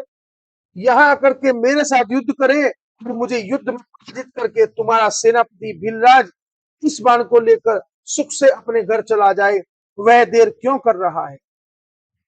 नंदीश्वर बोले, महेश्वर की कृपा से उत्तम बल प्राप्त किए हुए अर्जुन की इस प्रकार की बात सुनकर वह भी उस भील ने कहा। भील बोला, तुम ऋषि नहीं हो, मूर्ख हो। तुम अपनी मृत्यु क्यों चाह रहे हो? बाण को दे दो और सुखपूर्वक रहो, अन्यथा कष्ट प्राप्त करोगे। नंदीश्वर बोले, शिव की श्रेष्ठ शक्ति से शोभित होने वाले भील की बात सुनकर पांडु पुत्र अर्जुन ने शिव जी का स्मरण करते हुए उस भील से कहा। अर्जुन बोले, हे वनेचर, हे भील, मेरी बात को भली भांति सुनो। जब तुम्हारा स्वामी यहाँ आएगा तब मैं उसको इसका फल दिखाऊंगा। तुम्हारे साथ युद्ध करना मुझे शोभा नहीं देता, अतः तुम्हारे स्वामी के साथ युद्ध करूंगा। क्योंकि सिंह और गीदड़ का युद्ध उपहास संवाद हो जाता है। हे भील, तुमने मेरी बात सुन ली, अब आगे मेरा महाबल भी देखोगे। अब तुम अपने स्वामी के पास जाओ और जैसी तुम्हारी इच्छा हो वैसा करो। नंदीश्वर बोले, अर्जुन के द्वारा इस प्रकार कहे जाने पर भील वहां गया जहां शिवावतार भीलराज स्थित थे। तदुपरांत उसने अर्जुन का सारा वचन भील स्वरूपी परमात्मा से विस्तार पूर्वक निवेदन किया। किरातेश्वर शिव उसका वचन सुनकर अत्यंत हर्षित हुए। फिर भील रूपधारी शिव सदाशिव अपनी सेना के साथ जहां अर्जुन थे वहां आए। उस समय पांडुपुत्र अर्जुन भी किरात सेना को देखकर धनुष बाण लेकर सामने आ गए। इसके बाद किरातेश्वर ने पुनः भरतवंशीय महात्मा अर्जुन के पास दूत भेजा और उसके मुख से अपना संदेश उन्हें कहलवाया। किरात बोला, हे दूत, तुम जाकर अर्जुन से कहो, हे तपस्विन, तुम मेरी इस विशाल सेना को देखो, मेरा बाण मुझे लौटा दो और अब चले जाओ। स्वल्प कार्य के लिए इस समय क्यों मरना चाहते हो? तुम्हारे भाई दुखी होंगे, इससे भी अधिक तुम्हारी स्त्री दुखी होगी। मुझे तो ऐसा प्रतीत होता है कि तुम्हारे हाथ से आज पृथ्वी भी चली जाएगी। नंदीश्वर बोले, अर्जुन की रक्षा के लिए और उनकी दृढ़ता की परीक्षा के लिए किरात रूपधारी परमेश्वर शिव ने इस प्रकार कहा। उसके ऐसा कहने पर शंकर के उस दूत ने अर्जुन के पास जाकर सारा वृत्तांत विस्तार पूर्वक निवेदन किया। उसकी बात सुनकर अर्जुन ने पुनः आए हुए उस दूत से कहा, हे दूत, तुम अपने स्वामी से जाकर कहो कि इसका परिणाम विपरीत होगा। यदि मैं तुम्हें अपना बाण दे दूंगा तो मैं कुल कलंकी हो जाऊंगा, इसमें संदेह नहीं है। भले ही हमारे भाई दुखी हो, भले ही हमारी विद्या नष्ट हो जाए, किंतु भीमराज मुझसे युद्ध करने के लिए अवश्य यहाँ आए। सिंह गीदड़ से डर से आए, यह बात मैंने कभी नहीं सुनी। इस प्रकार किसी वनेचर से राजा डरे, ऐसा नहीं हो सकता। नंदीश्वर बोले, पांडुपुत्र अर्जुन के इस प्रकार कहने पर भील ने अपने स्वामी के पास जाकर अर्जुन द्वारा कहे गए सारे वृतांत को विशेष रूप से वर्णित किया। तब इस वृतांत को सुनकर किरातेश्वरधारी महादेव सेना सहित अर्जुन के पास आए। इस प्रकार श्री शिव महापुराण के अंतर्गत तृतीय शतरुद्र संहिता के किरातावतार वर्णन में भील अर्जुन संवाद नामक 40वां अध्याय पूर्ण हुआ। बोलो शंकर भगवान की जय। अतः चत्वारिंशो अध्याय भगवान शिव के किरातेश्वर अवतार का वर्णन। नंदीश्वर उवाच, तमागतं ततो दृष्ट्वा ध्यानं कृत्वा शिवस्य सह गत्वा तत्रार्जुनस्तेन युद्धं चक्रे सुदारुणम्। नंदीश्वर बोले, सेना के साथ किरातेश्वर को युद्ध के लिए आया देखकर शिव जी का ध्यान करते हुए अर्जुन वहां जाकर उसके साथ भयंकर युद्ध किया। उस भीलराज ने अपने अनेक गणों तथा तीक्ष्ण शस्त्रों के द्वारा अर्जुन को अत्यधिक पीड़ित किया। उसने पीड़ित हुए अर्जुन अपने इष्ट देव शिव का स्मरण करने लगे। अर्जुन ने शत्रुओं के सारे बाण काट डाले। तब गणों ने युद्ध करना छोड़ दिया तो अर्जुन ने किरातेश्वरधारी शिव जी को तलकारा। अर्जुन से पीड़ित गण दसों दिशाओं में भागने लगे। यद्यपि किरातपति ने उन गण स्वामियों को ऐसा करने से रोका, किंतु वे अपने स्वामी के बुलाने पर भी नहीं लौटे। महाबली एवं पराक्रमी अर्जुन और शिवजी ने नाना प्रकार के शस्त्रास्त्रों से परस्पर युद्ध किया। यद्यपि शिवजी दया करते हुए अर्जुन के पास गए, किंतु अर्जुन ने निर्दयता पूर्वक शिव पर प्रहार किया। तदनंतर शिवजी ने अर्जुन के समस्त शस्त्रों को काट डाला और कवचों को भी छिन्न भिन्न कर दिया। केवल उनका शरीर शेष रह गया। धैर्यशाली उन अर्जुन ने भय से व्यथित होते हुए वे शिवजी का स्मरण कर वाहिनीपति के साथ मल्ल युद्ध करना प्रारंभ किया। उन दोनों के संग्राम को देखकर सागर सहित पृथ्वी कांप रही थी और देवता दुखी हो रहे थे कि अब और क्या होने वाला है। इसी बीच में शिव जी ऊपर जाकर आकाश में स्थित हो युद्ध करने लगे और अर्जुन भी उसी प्रकार आकाश में स्थित हो युद्ध करने लगे। इस प्रकार शिव जी एवं अर्जुन दोनों ही उड़ उड़कर आकाश में जब युद्ध कर रहे थे, तब उस अद्भुत युद्ध को देखकर देवगण विस्मित हो रहे थे। उसके पश्चात अर्जुन ने उन्हें अपने से अधिक बलवान जानकर शिव जी के चरणों का स्मरण किया तथा उनके ध्यान से विशेष बल प्राप्त कर भील के दोनों चरणों को पकड़ लिया। जो ही चरण पकड़कर अर्जुन उन्हें आकाश में घुमाने लगे, तभी लीला करने भगवान शिव हंस पड़े। हे मुने, भक्त के अधीन रहने वाले शिव जी ने अर्जुन को अपना दास्य प्रदान करने के लिए जो यह चरित्र किया, वह अन्यथा कैसे हो सकता है। इसके बाद भक्तवश्यता के कारण शिवजी ने हंसकर अपना अद्भुत सुंदर रूप अर्जुन के सामने प्रकट किया। बोलो शंकर भगवान की जय। हे पुरुषोत्तम, वेद शास्त्र में तथा पुराणों में उनके जिस रूप का वर्णन है और व्यास जी ने अर्जुन को ध्यान के लिए जिस रूप का उपदेश दिया था, जिसके दर्शन मात्र से सगली सिद्धियां प्राप्त हो जाती हैं, उसी प्रकार का रूप धारण कर शिव जी प्रकट हुए। अर्जुन जिस रूप का ध्यान करते थे, उसी सुंदर रूप को अपने सामने प्रत्यक्ष प्रकट देखकर वे अत्यंत विस्मित तथा लज्जित हो उठे। मन में कहने लगे, अहो, यह तो परम कल्याणकारी वे शिव जी ही हैं, जिन्हें मैंने अपना स्वामी स्वीकार किया है। ये तो स्वयं त्रिलोकी के साक्षात ईश्वर हैं। यह मैंने आज क्या कर डाला।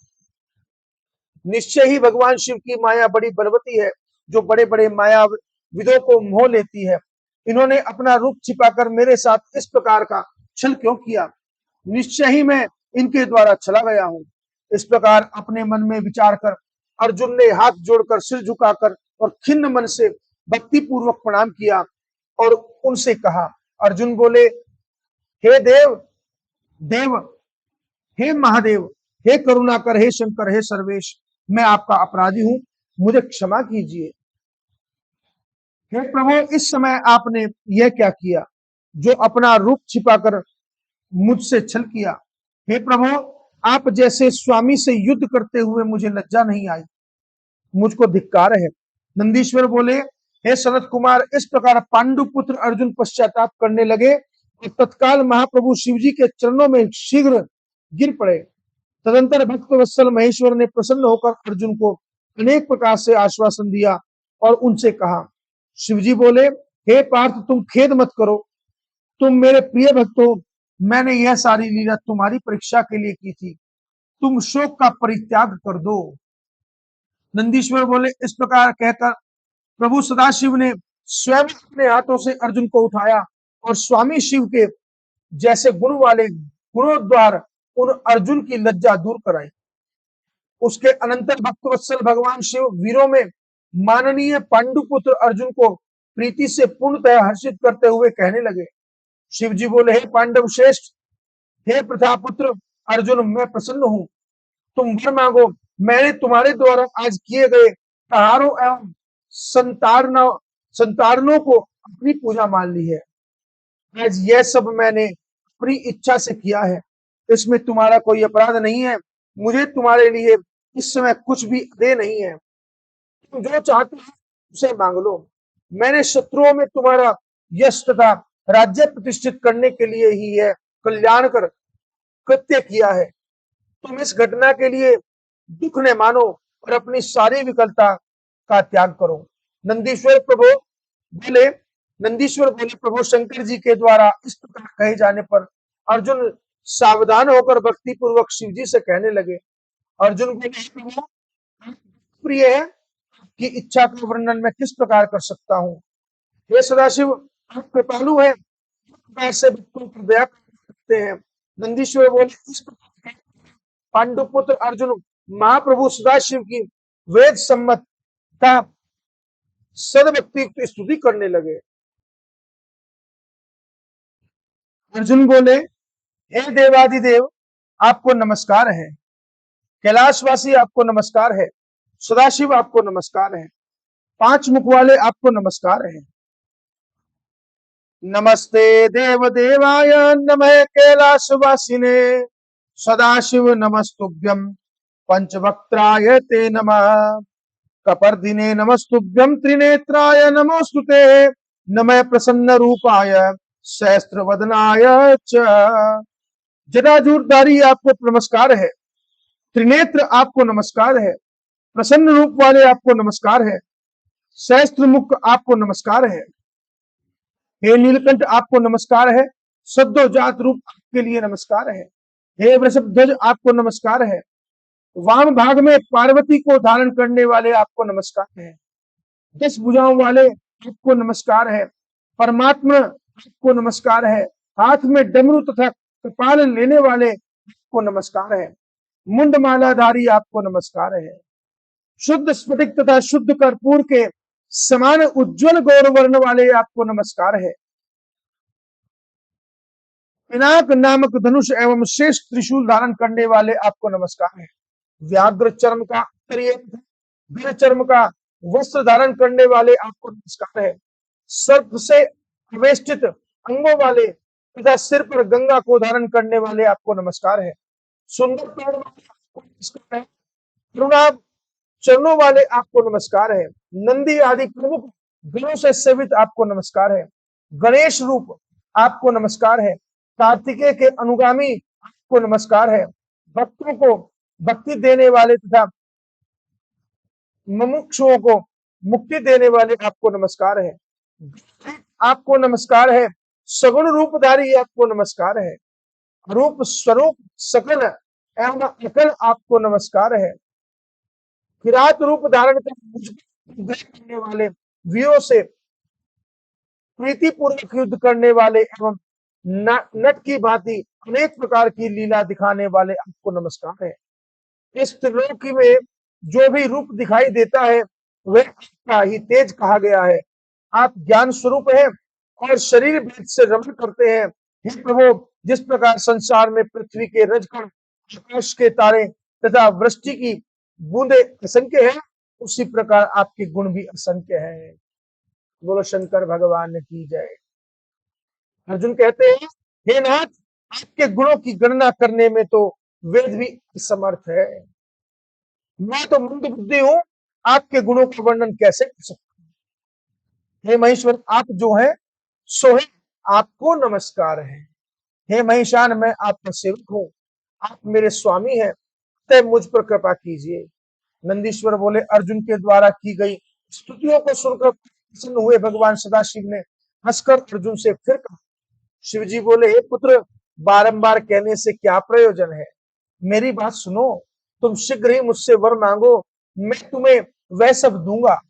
नंदीश्वर बोले, शिव जी का यह वचन सुनकर अर्जुन ने सदाशिव को हाथ जोड़कर प्रणाम किया और सिर झुकाकर प्रेम पूर्वक गदगद वाणी से कहा। अर्जुन बोले, हे प्रभु, आप तो सबके अंतःकरण में अंतर्यामी रूप से स्थित है, अतः आपसे क्या कहूं। आप सब कुछ जानते हैं, फिर भी मैं आपसे जो प्रार्थना करता हूं उसे सुनिए। आपके दर्शन से शत्रुओं के से उत्पन्न होने वाले जो मेरा संकट था वह दूर हो गया। अब मैं जिस प्रकार इस लोक में सर्वश्रेष्ठ सिद्धि प्राप्त करूं वैसा उपाय कीजिए। बोलो शंकर भगवान की जय। नंदीश्वर बोले, ऐसा कहकर विनम्र हो हाथ जोड़कर अर्जुन नमस्कार करके भक्तवत्सल भगवान शिव के सन्निकट स्थित हो गए। स्वामी शिवजी भी पांडुपुत्र अर्जुन को इस प्रकार अपना परम भक्त जानकर बहुत संतुष्ट हो गए। उन्होंने प्रसन्न होकर सभी के लिए सर्वदा दुर्जय अपना पाशुपतास्त्र अर्जुन को प्रदान किया और यह वचन कहा। शिवजी बोले, मैंने अपना यह महान पाशुपतास्त्र तुम्हें प्रदान किया है।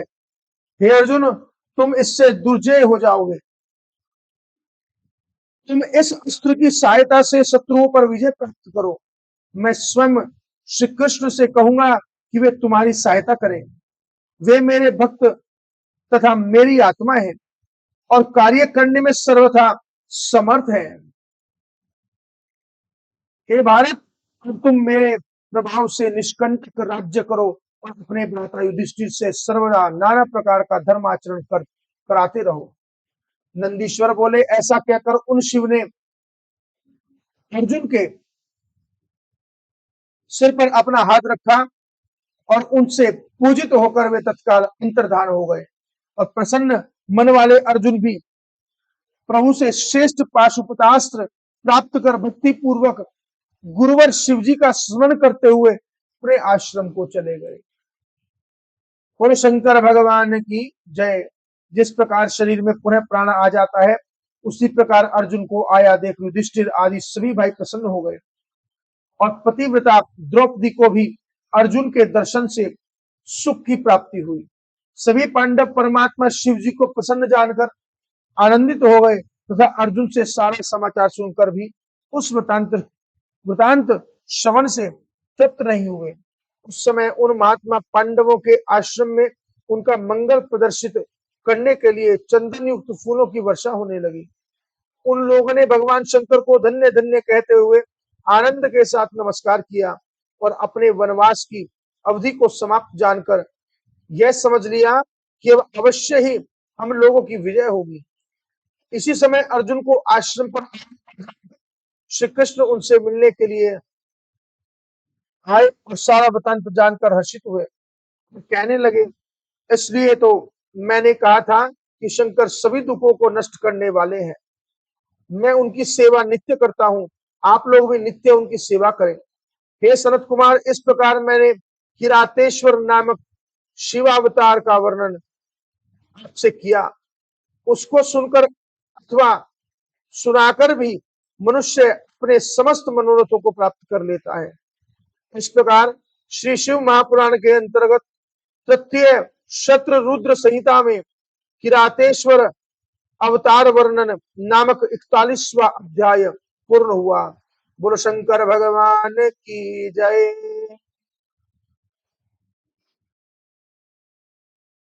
अथ द्विचत्वारिंशो अध्याय। भगवान शिव के 12 ज्योतिर्लिंग रूप अवतारों का वर्णन।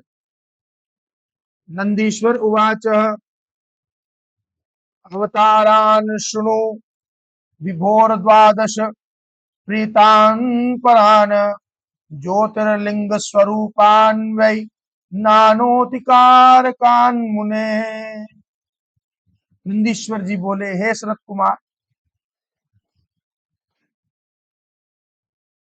हे मुने, अनेक प्रकार की लीला करने वाले परमात्मा शिव जी के ज्योतिर्लिंग रूप 12 संख्यक अवतारों को सुनिए। सौराष्ट्र में सोमनाथ, श्रीशैल पर मल्लिकार्जुन, उज्जैनी में महाकाल, ओंकार में अमरेश्वर, हिमालय पर केदारेश्वर, डाकिनी में भीमशंकर, काशी में विश्वनाथ, गोमती तट पर त्र्यंबकेश्वर, चिताभूमि में बैद्यनाथ,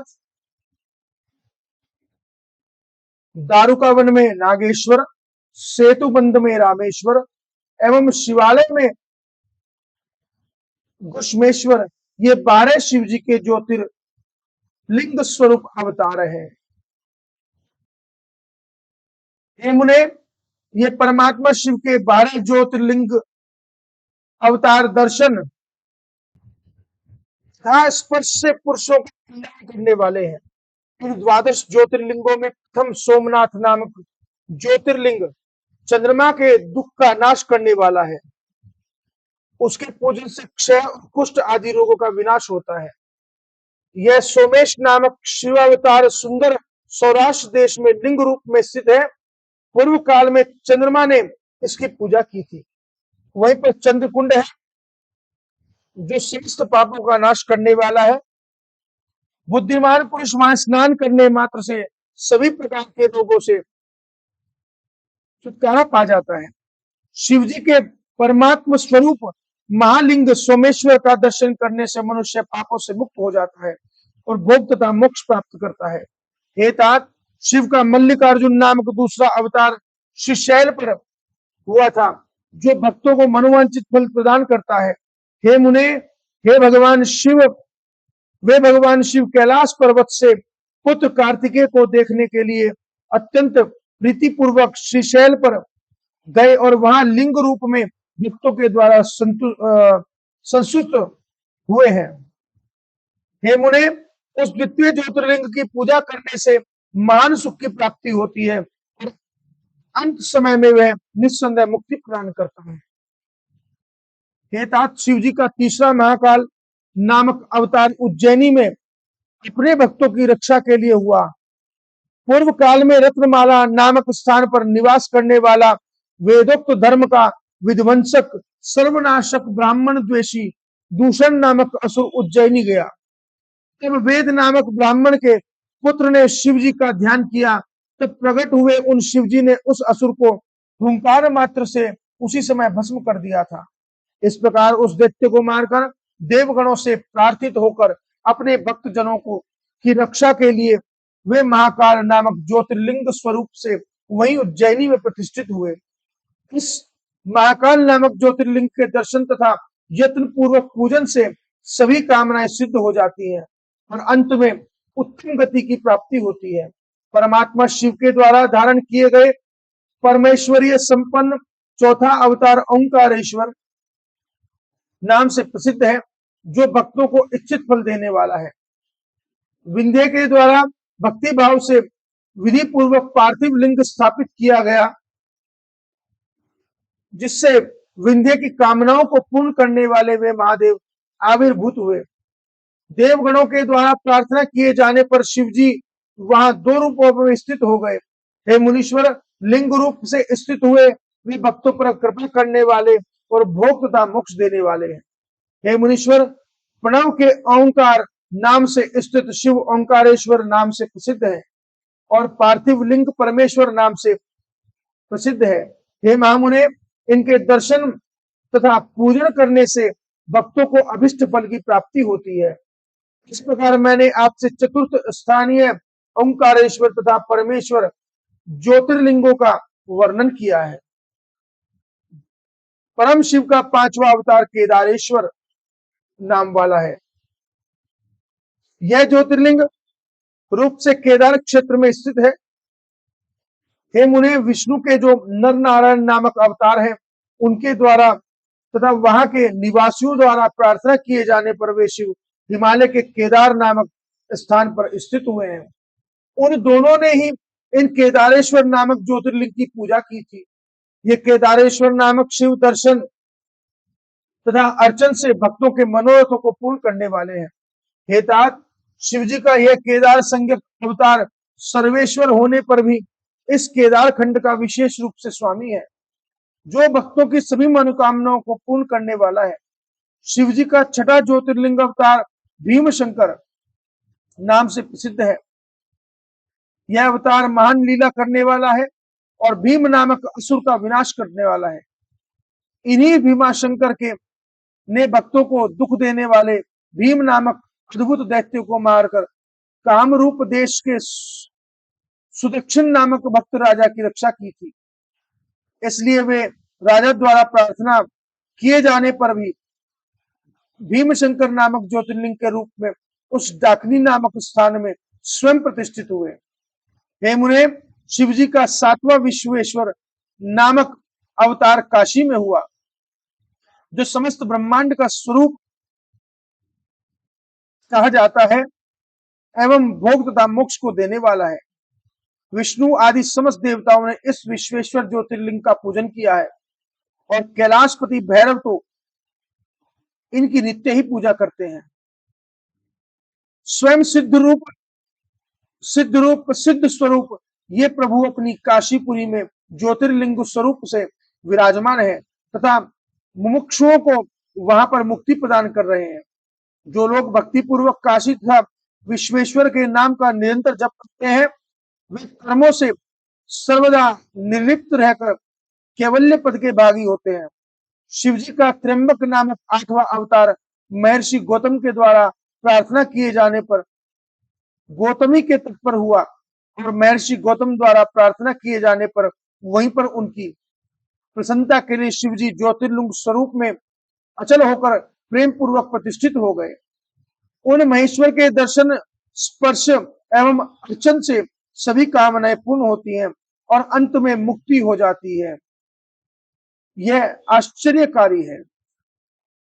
शिव के अनुग्रह से वहां पर गौतम के प्रीतिवश पवित्र करने वाली शिव प्रिया गंगा गौतमी नाम से स्थित है। शिव जी का 9वां ज्योतिर्लिंग अवतार वैद्यनाथेश्वर नाम से प्रसिद्ध है। नानाविध लीलाएं करने वाले वे प्रभु रावण के निमित्त प्रकट हुए थे। भगवान महेश्वर रावण के द्वारा लाए जाने के बहाने चिता भूमि में ज्योतिर्लिंग स्वरूप से प्रतिष्ठित हो गए। यह ज्योतिर्लिंग वैद्यनाथेश्वर नाम से तीनों लोकों में प्रसिद्ध हुआ। भक्ति पूर्वक दर्शन और पूजन करने से निश्चय ही यह भोग तथा मोक्ष देने वाला है। हे मुने, वैद्यनाथेश्वर शिव के महात्म्य रूप शास्त्र को पढ़ने तथा सुनने वालों को भोग तथा मोक्ष दोनों प्राप्त होता है। शिव जी का 10वां अवतार नागेश्वर नाम वाला कहा गया है, जो भक्तों की रक्षा के लिए आविर्भूत हुआ है और सर्वदा दुष्टों का दमन करता रहता है। धर्मनाशक दारुक नामक राक्षस को मारकर शिव जी ने वैश्यों के स्वामी सुप्रिय नामक अपने भक्त की रक्षा की थी। नाना प्रकार की लीला करने वाले वे परमात्मा सांब सदाशिव लोगों का कल्याण करने के लिए ज्योतिर्लिंग स्वरूप धारण कर नागेश्वर नाम से वहीं पर स्थित हो गए।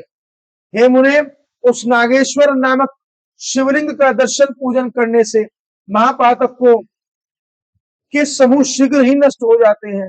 हे मुने, शिव जी का 11वां अवतार रामेश्वर नाम से प्रसिद्ध है, जो रामचंद्र का प्रिय करने वाला है। यह रामचंद्र के द्वारा स्थापित किया गया है। ज्योतिर्लिंग स्वरूप से आविर्भूत हुए उन भक्तवत्सल भगवान रामेश्वर ने ही श्री राम के द्वारा संतुष्ट किए जाने पर उनको विजय का वरदान दिया था।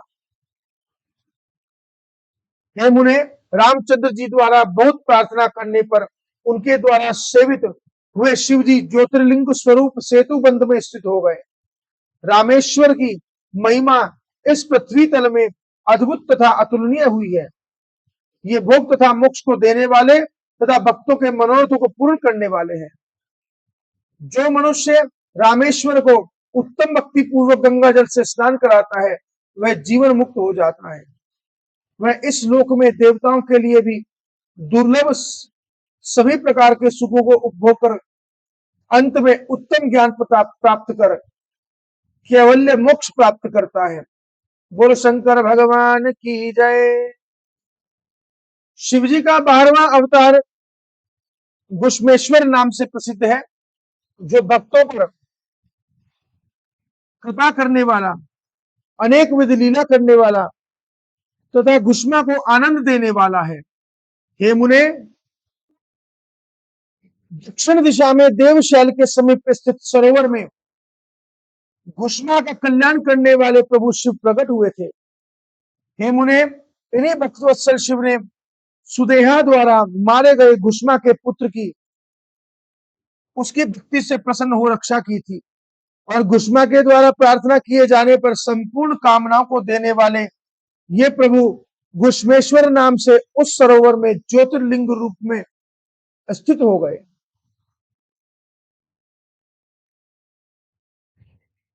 घुश्मेश्वर ज्योतिर्लिंग का दर्शन एवं भक्ति पूर्वक पूजन करने से मनुष्य इस लोक में सभी प्रकार का सुख भोगकर अंत में मुक्ति प्राप्त कर लेता है।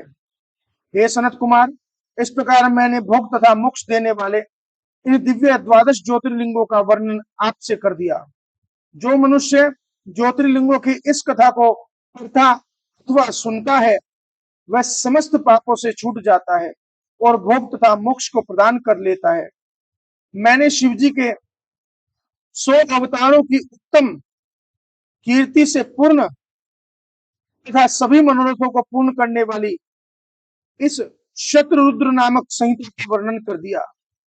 जो एकाग्रचित्त होकर इसे नित्य पढ़ता अथवा सुनता है, उसकी समस्त कामनाएं पूर्ण हो जाती हैं और उसके बाद वह मुक्ति को प्राप्त कर लेता है।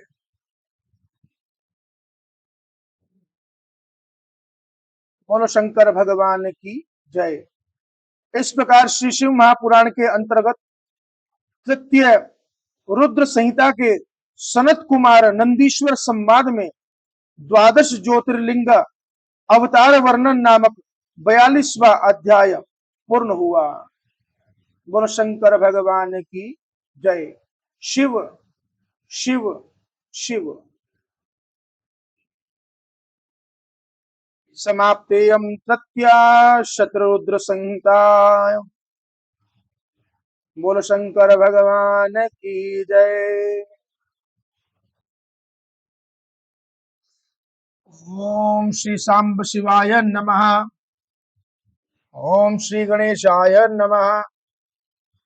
श्री शिव महापुराण की चतुर्थी कोटि रुद्र संहिता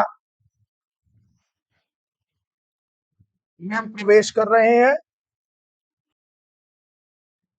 द्वादश ज्योतिर्लिंगों एवं उनके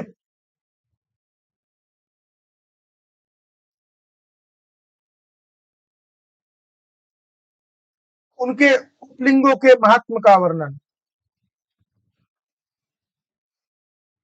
जो निर्विकार होते हुए भी अपनी माया से विराट विश्व का आकार धारण कर लेते हैं, स्वर्ग तथा अपवर्ग जिनके कृपा कटाक्ष के वैभव हो जाते हैं, तथा योगी जन जिन्हें सदा अपने हृदय के भीतर आत्मज्ञानानंद स्वरूप में देखते हैं, उन तेजों में भगवान शंकर को जिनका आधा शरीर शैल राजकुमारी पार्वती से सुशोभित है, निरंतर मेरा नमस्कार है। जिनकी कृपा पूर्ण चितवन बड़ी ही सुंदर है, जिनका मुखारविंद मंद मुस्कान की छटा से अत्यंत मनोहर दिखाई देता है, जो चंद्रमा की कला से परम उज्जवल है, जो तीनों भीषण पापों को शांत कर देने में समर्थ है, जिसका स्वरूप चिन्मय एवं परमानंद रूप से प्रकाशित होता है, तथा जो गिरिजानंदिनी पार्वती के भुज पाश से अवेष्टित है, वह शिव नामक कोई अनिर्वचनीय तेजय पुंज सबका मंगल करे। बोलो शंकर भगवान की जय। ऋषिगण बोले, हे सूत, आपने लोक का कल्याण करने के निमित्त अनेक प्रकार के आख्यानों से युक्त शिवजी के अवतारों का महात्मा भली भांति कहा है। अब हे तात, आप शिवजी के लिंग संबंधी महात्मा का प्रेम पूर्वक वर्णन कीजिए। हे शिव भक्तों में श्रेष्ठ, आप धन्य हैं। हे प्रभु, आपके मुख कमल से शिव के अमृत रूप मनोहर यश को सुनते हुए हम लोग तृप्त नहीं हुए हैं, अतः उसी को फिर से कहिए। इस पृथ्वी के सभी तीर्थों में जितने शुभ लिंग हैं, अथवा इस भूतल पर अन्यत्र भी जो प्रसिद्ध लिंग स्थित है, हे व्यास शिष्य, लोक हित की कामना से परमेश्वर शिव के उन सभी दिव्य लिंगों का वर्णन कीजिए। सूत जी बोले, हे ऋषिवरों, आप लोगों ने लोक हित की कामना से अच्छी बात पूछी है, अतः हे द्विजों, आप लोगों के स्नेह से मैं उन लिंगों का वर्णन करता हूं। हे मुने, शिवजी के संपूर्ण लिंगों की कोई निश्चित संख्या नहीं है, क्योंकि यह समस्त पृथ्वी लिंग में है और सारा जगत लिंग में है। सभी तीर्थ लिंग में है, सारा प्रपंच लिंग में है, लिंग में ही प्रतिष्ठित है।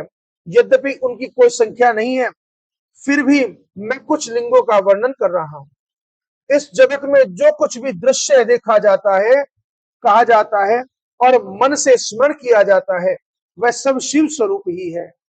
शिव के अतिरिक्त अन्य कुछ भी नहीं है।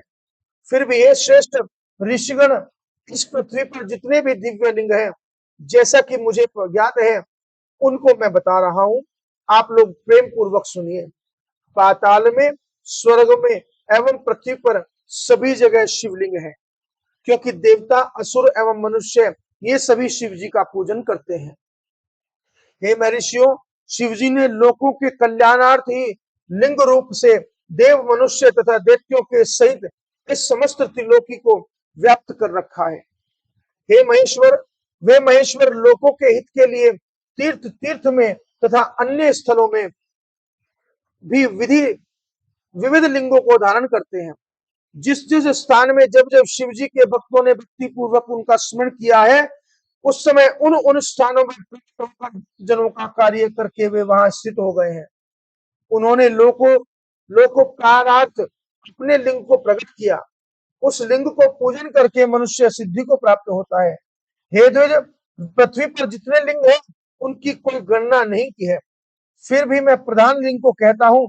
प्रधान लिंग में जो विश्व रूप से मुख्य लिंग है उनको मैं कहता हूँ, जिनके सुनने से मनुष्य उसी समय पुष्पों से प्रफुल्लित हो जाता है, पापों से मुक्त हो जाता है। हे मुनिसत्तम, इस लोक में भी मुख्य जितने ज्योतिर्लिंग हैं उन्हें मैं इस समय कहता हूं, जिन्हें सुनकर प्राणी पापों से छूट जाता है। सौराष्ट्र में सोमनाथ, श्रीशैल पर मल्लिकार्जुन, उज्जैनी में महाकाल, ओंकार क्षेत्र में परमेश्वर, हिमालय पर केदार, डाकिनी में भीमशंकर, वाराणसी में विश्वेश्वर, गौतमी नदी में के तट पर त्र्यंबकेश्वर, चिताभूमि में वैद्यनाथ, दारुकवन में नागेश, सेतुबंध में रामेश्वरम तथा शिवालय में घुष्मेश्वर नामक ज्योतिर्लिंग है। जो प्रतिदिन प्रातःकाल उठकर इन 12 नामों का पाठ करता है उसके सभी प्रकार के पाप छूट जाते हैं और उसको संपूर्ण सिद्धियों का फल प्राप्त होता है। हे मुनीश्वरों, उत्तम पुरुष जिस जिस मनोरथ की अपेक्षा करके इनका पाठ करेंगे वे उस मनोकामना को इस लोक में तथा परलोक में प्राप्त करेंगे। और जो शुद्ध अंतःकरण वाले पुरुष निष्काम भाव से इनका पाठ करेंगे वे पुनः माता के गर्भ में निवास नहीं करेंगे। इस लोक में इन लिंगों का पूजन करने से ब्राह्मण आदि सभी वर्णों का दुख नष्ट हो जाता है। परलोक में निश्चित रूप से उनकी मुक्ति भी हो जाती है। इन लिंगों पर चढ़ाया गया प्रसाद सर्वथा ग्रहण करने योग्य होता है। तो भगवान के स्वयंभू शिवलिंग है। शिव पुराण में लिखा है कि इन लिंगों पर चढ़ा हुआ प्रसाद सर्वदा ग्राह्य है। उसे श्रद्धा से विशेष यत्न से ग्रहण करना चाहिए। ऐसा करने वाले के समस्त पाप उसी क्षण नष्ट हो जाते हैं। हे द्विजों, इन ज्योतिर्लिंगों का विशेष फल कहने में ब्रह्मा आदि भी समर्थ नहीं है, फिर दूसरों की बात ही क्या। जिसने किसी एक लिंग का भी 6 मास तक यदि निरंतर पूजन कर लिया उसे पुनर्जन्म का दुख नहीं उठाना पड़ता है। नीच कुल में उत्पन्न हुए पुरुष भी यदि किसी ज्योतिर्लिंग का दर्शन करता है तो उसका जन्म पुनः निर्मल एवं उत्तम कुल में होता है। वह उत्तम कुल में जन्म प्राप्त कर धन से संपन्न एवं वेद का पारगामी विद्वान होता है। उसके बाद वेदोचित शुभ कर्म करके वह स्थिर रहने वाली मुक्ति प्राप्त करता है। हे मुनीश्वरों, मलेच्छ, अंत्यज अथवा नपुंसक कोई भी हो, वह ज्योतिर्लिंग के दर्शन के प्रभाव से द्विज कुल में जन्म लेकर मुक्त हो जाता है, इसलिए ज्योतिर्लिंग का दर्शन अवश्य करना चाहिए। हे मुनिसत्तमो, मैंने संक्षेप में इन ज्योतिर्लिंगों के फल का वर्णन किया है। अब इनके लिंगों का सुनिए। मही नदी तथा सागर के संगम पर जो अंतकेश नामक लिंग स्थित है वह सोमेश्वर का उपलिंग कहा गया है। भृगु कच्छ में स्थित परम सुखदायक रुद्रेश्वर नामक लिंग ही मल्लिकार्जुन से प्रकट हुआ उपलिंग कहा गया है। नर्मदा के तट पर महाकाल से प्रकट हुआ दुग्धेश्वर नाम से प्रसिद्ध उपलिंग है, जो संपूर्ण पापों का विनाश करने वाला है। ओंकारेश्वर संबंधी उपलिंग कर्दमेश्वर नाम से प्रसिद्ध तथा बिंदु सरोवर के तट पर स्थित है और यह संपूर्ण कामनाओं का फल को देने वाला है। यमुना के तट केदारेश्वर से उत्पन्न भूतेश्वर नामक उपलिंग स्थित है, जो दर्शन एवं पूजन करने वालों के लिए महापाप नाशक कहा गया है। सहे पर स्थित भीमेश्वर नामक लिंग भीमशंकर लिंग कहा गया है। वह प्रसिद्ध लिंग महान बल को है। विश्वेश्वर से उत्पन्न लिंग शरण्येश्वर नाम से प्रसिद्ध हुआ है। त्र्यंबकेश्वर से सिद्धेश्वर लिंग प्रकट हुआ तथा वैद्यनाथ से बैजनाथ नामक लिंग का प्रकट हुआ। प्राकट्य हुआ है। मल्लिका सरस्वती के तट पर स्थित एक अन्य भूतेश्वर नाम का ही शिवलिंग नागेश्वर से उत्पन्न उपलिंग कहा गया है, जो दर्शन मात्र से पापहारी है। रामेश्वर से जो प्रकट हुआ वह गुप्तेश्वर और घुष्मेश्वर से जो प्रकट हुआ वह व्याघ्रेश्वर कहा गया है। हे ब्राह्मणों, इस प्रकार मैंने ज्योतिर्लिंगों तथा उनके उपलिंगों का वर्णन किया। ये दर्शन मात्र से पापों को दूर करने वाले तथा संपूर्ण मनोरथों को सिद्ध करने वाले हैं। हे ऋषि श्रेष्ठों, ये प्रधान लिंग तथा उनके उपलिंग मुख्य रूप से प्रसिद्ध है।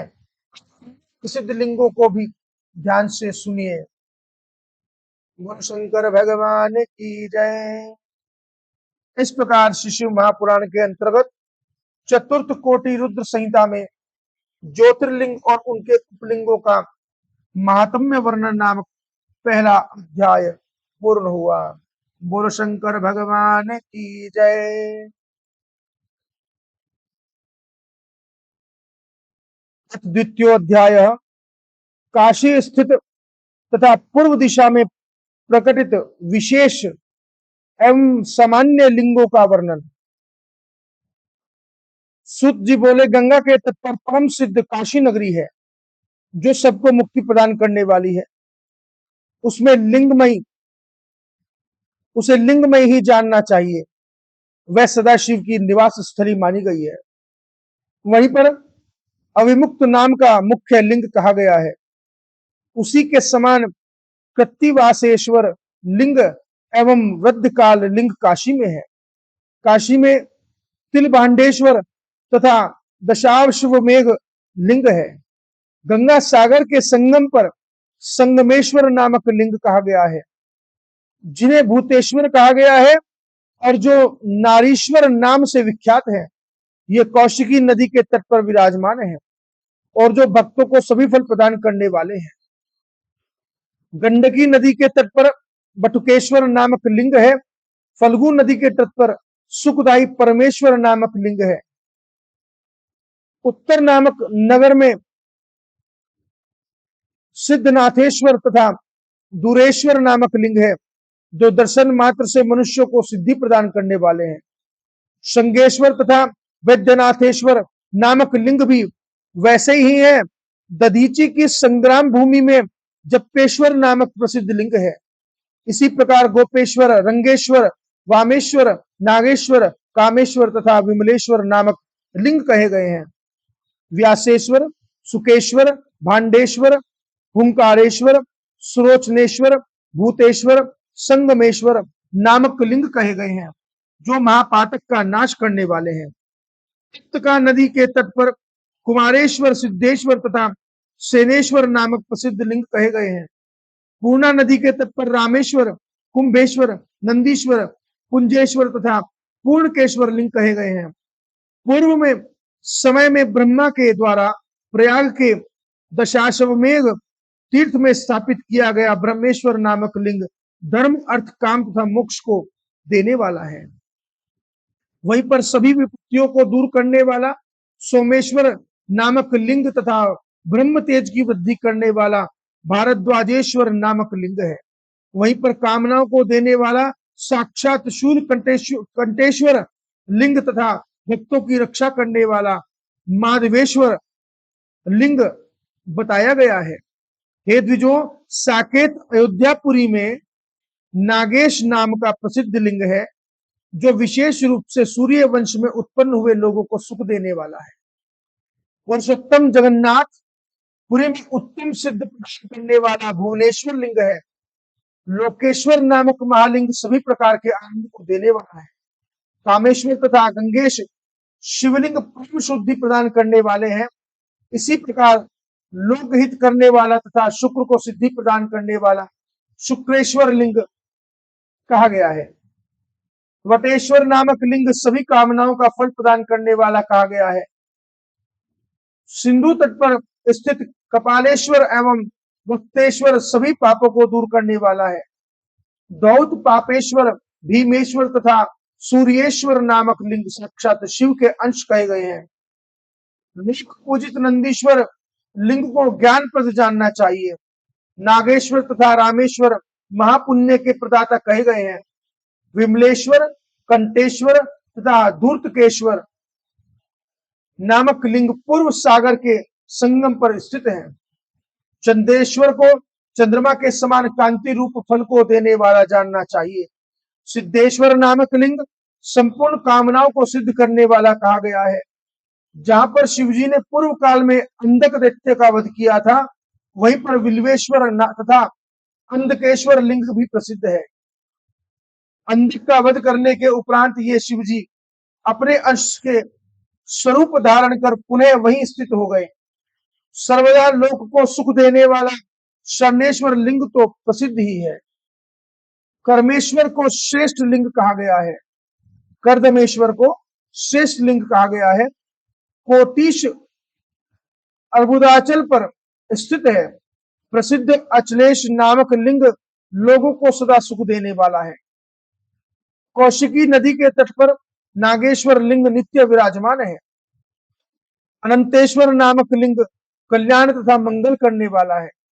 योगेश्वर, वैद्यनाथेश्वर, कोटीश्वर तथा सप्तेश्वर लिंग विख्यात कहे गए हैं। भद्र नामक शिव भद्रेश्वर लिंग के रूप में विख्यात है। इसी प्रकार चंडीश्वर तथा संगमेश्वर भी कहे जाते हैं। पूर्व दिशा में जितने विशेष एवं सामान्य लिंग प्रकट हुए हैं, इस प्रसंग में उन सभी का वर्णन मैंने आपसे किया है। हे मुनिश्रेष्ठ, अब दक्षिण दिशा में जो शिवलिंग प्रकट हुए हैं, उनका वर्णन मैं आपसे करता हूं। बोलो शंकर भगवान की जय। इस प्रकार श्री शिव महापुराण के अंतर्गत चतुर्थ कोटि रुद्र संहिता में शिवलिंग महात्म्य वर्णन नामक दूसरा अध्याय पूर्ण हुआ। बोलो शंकर भगवान की जय।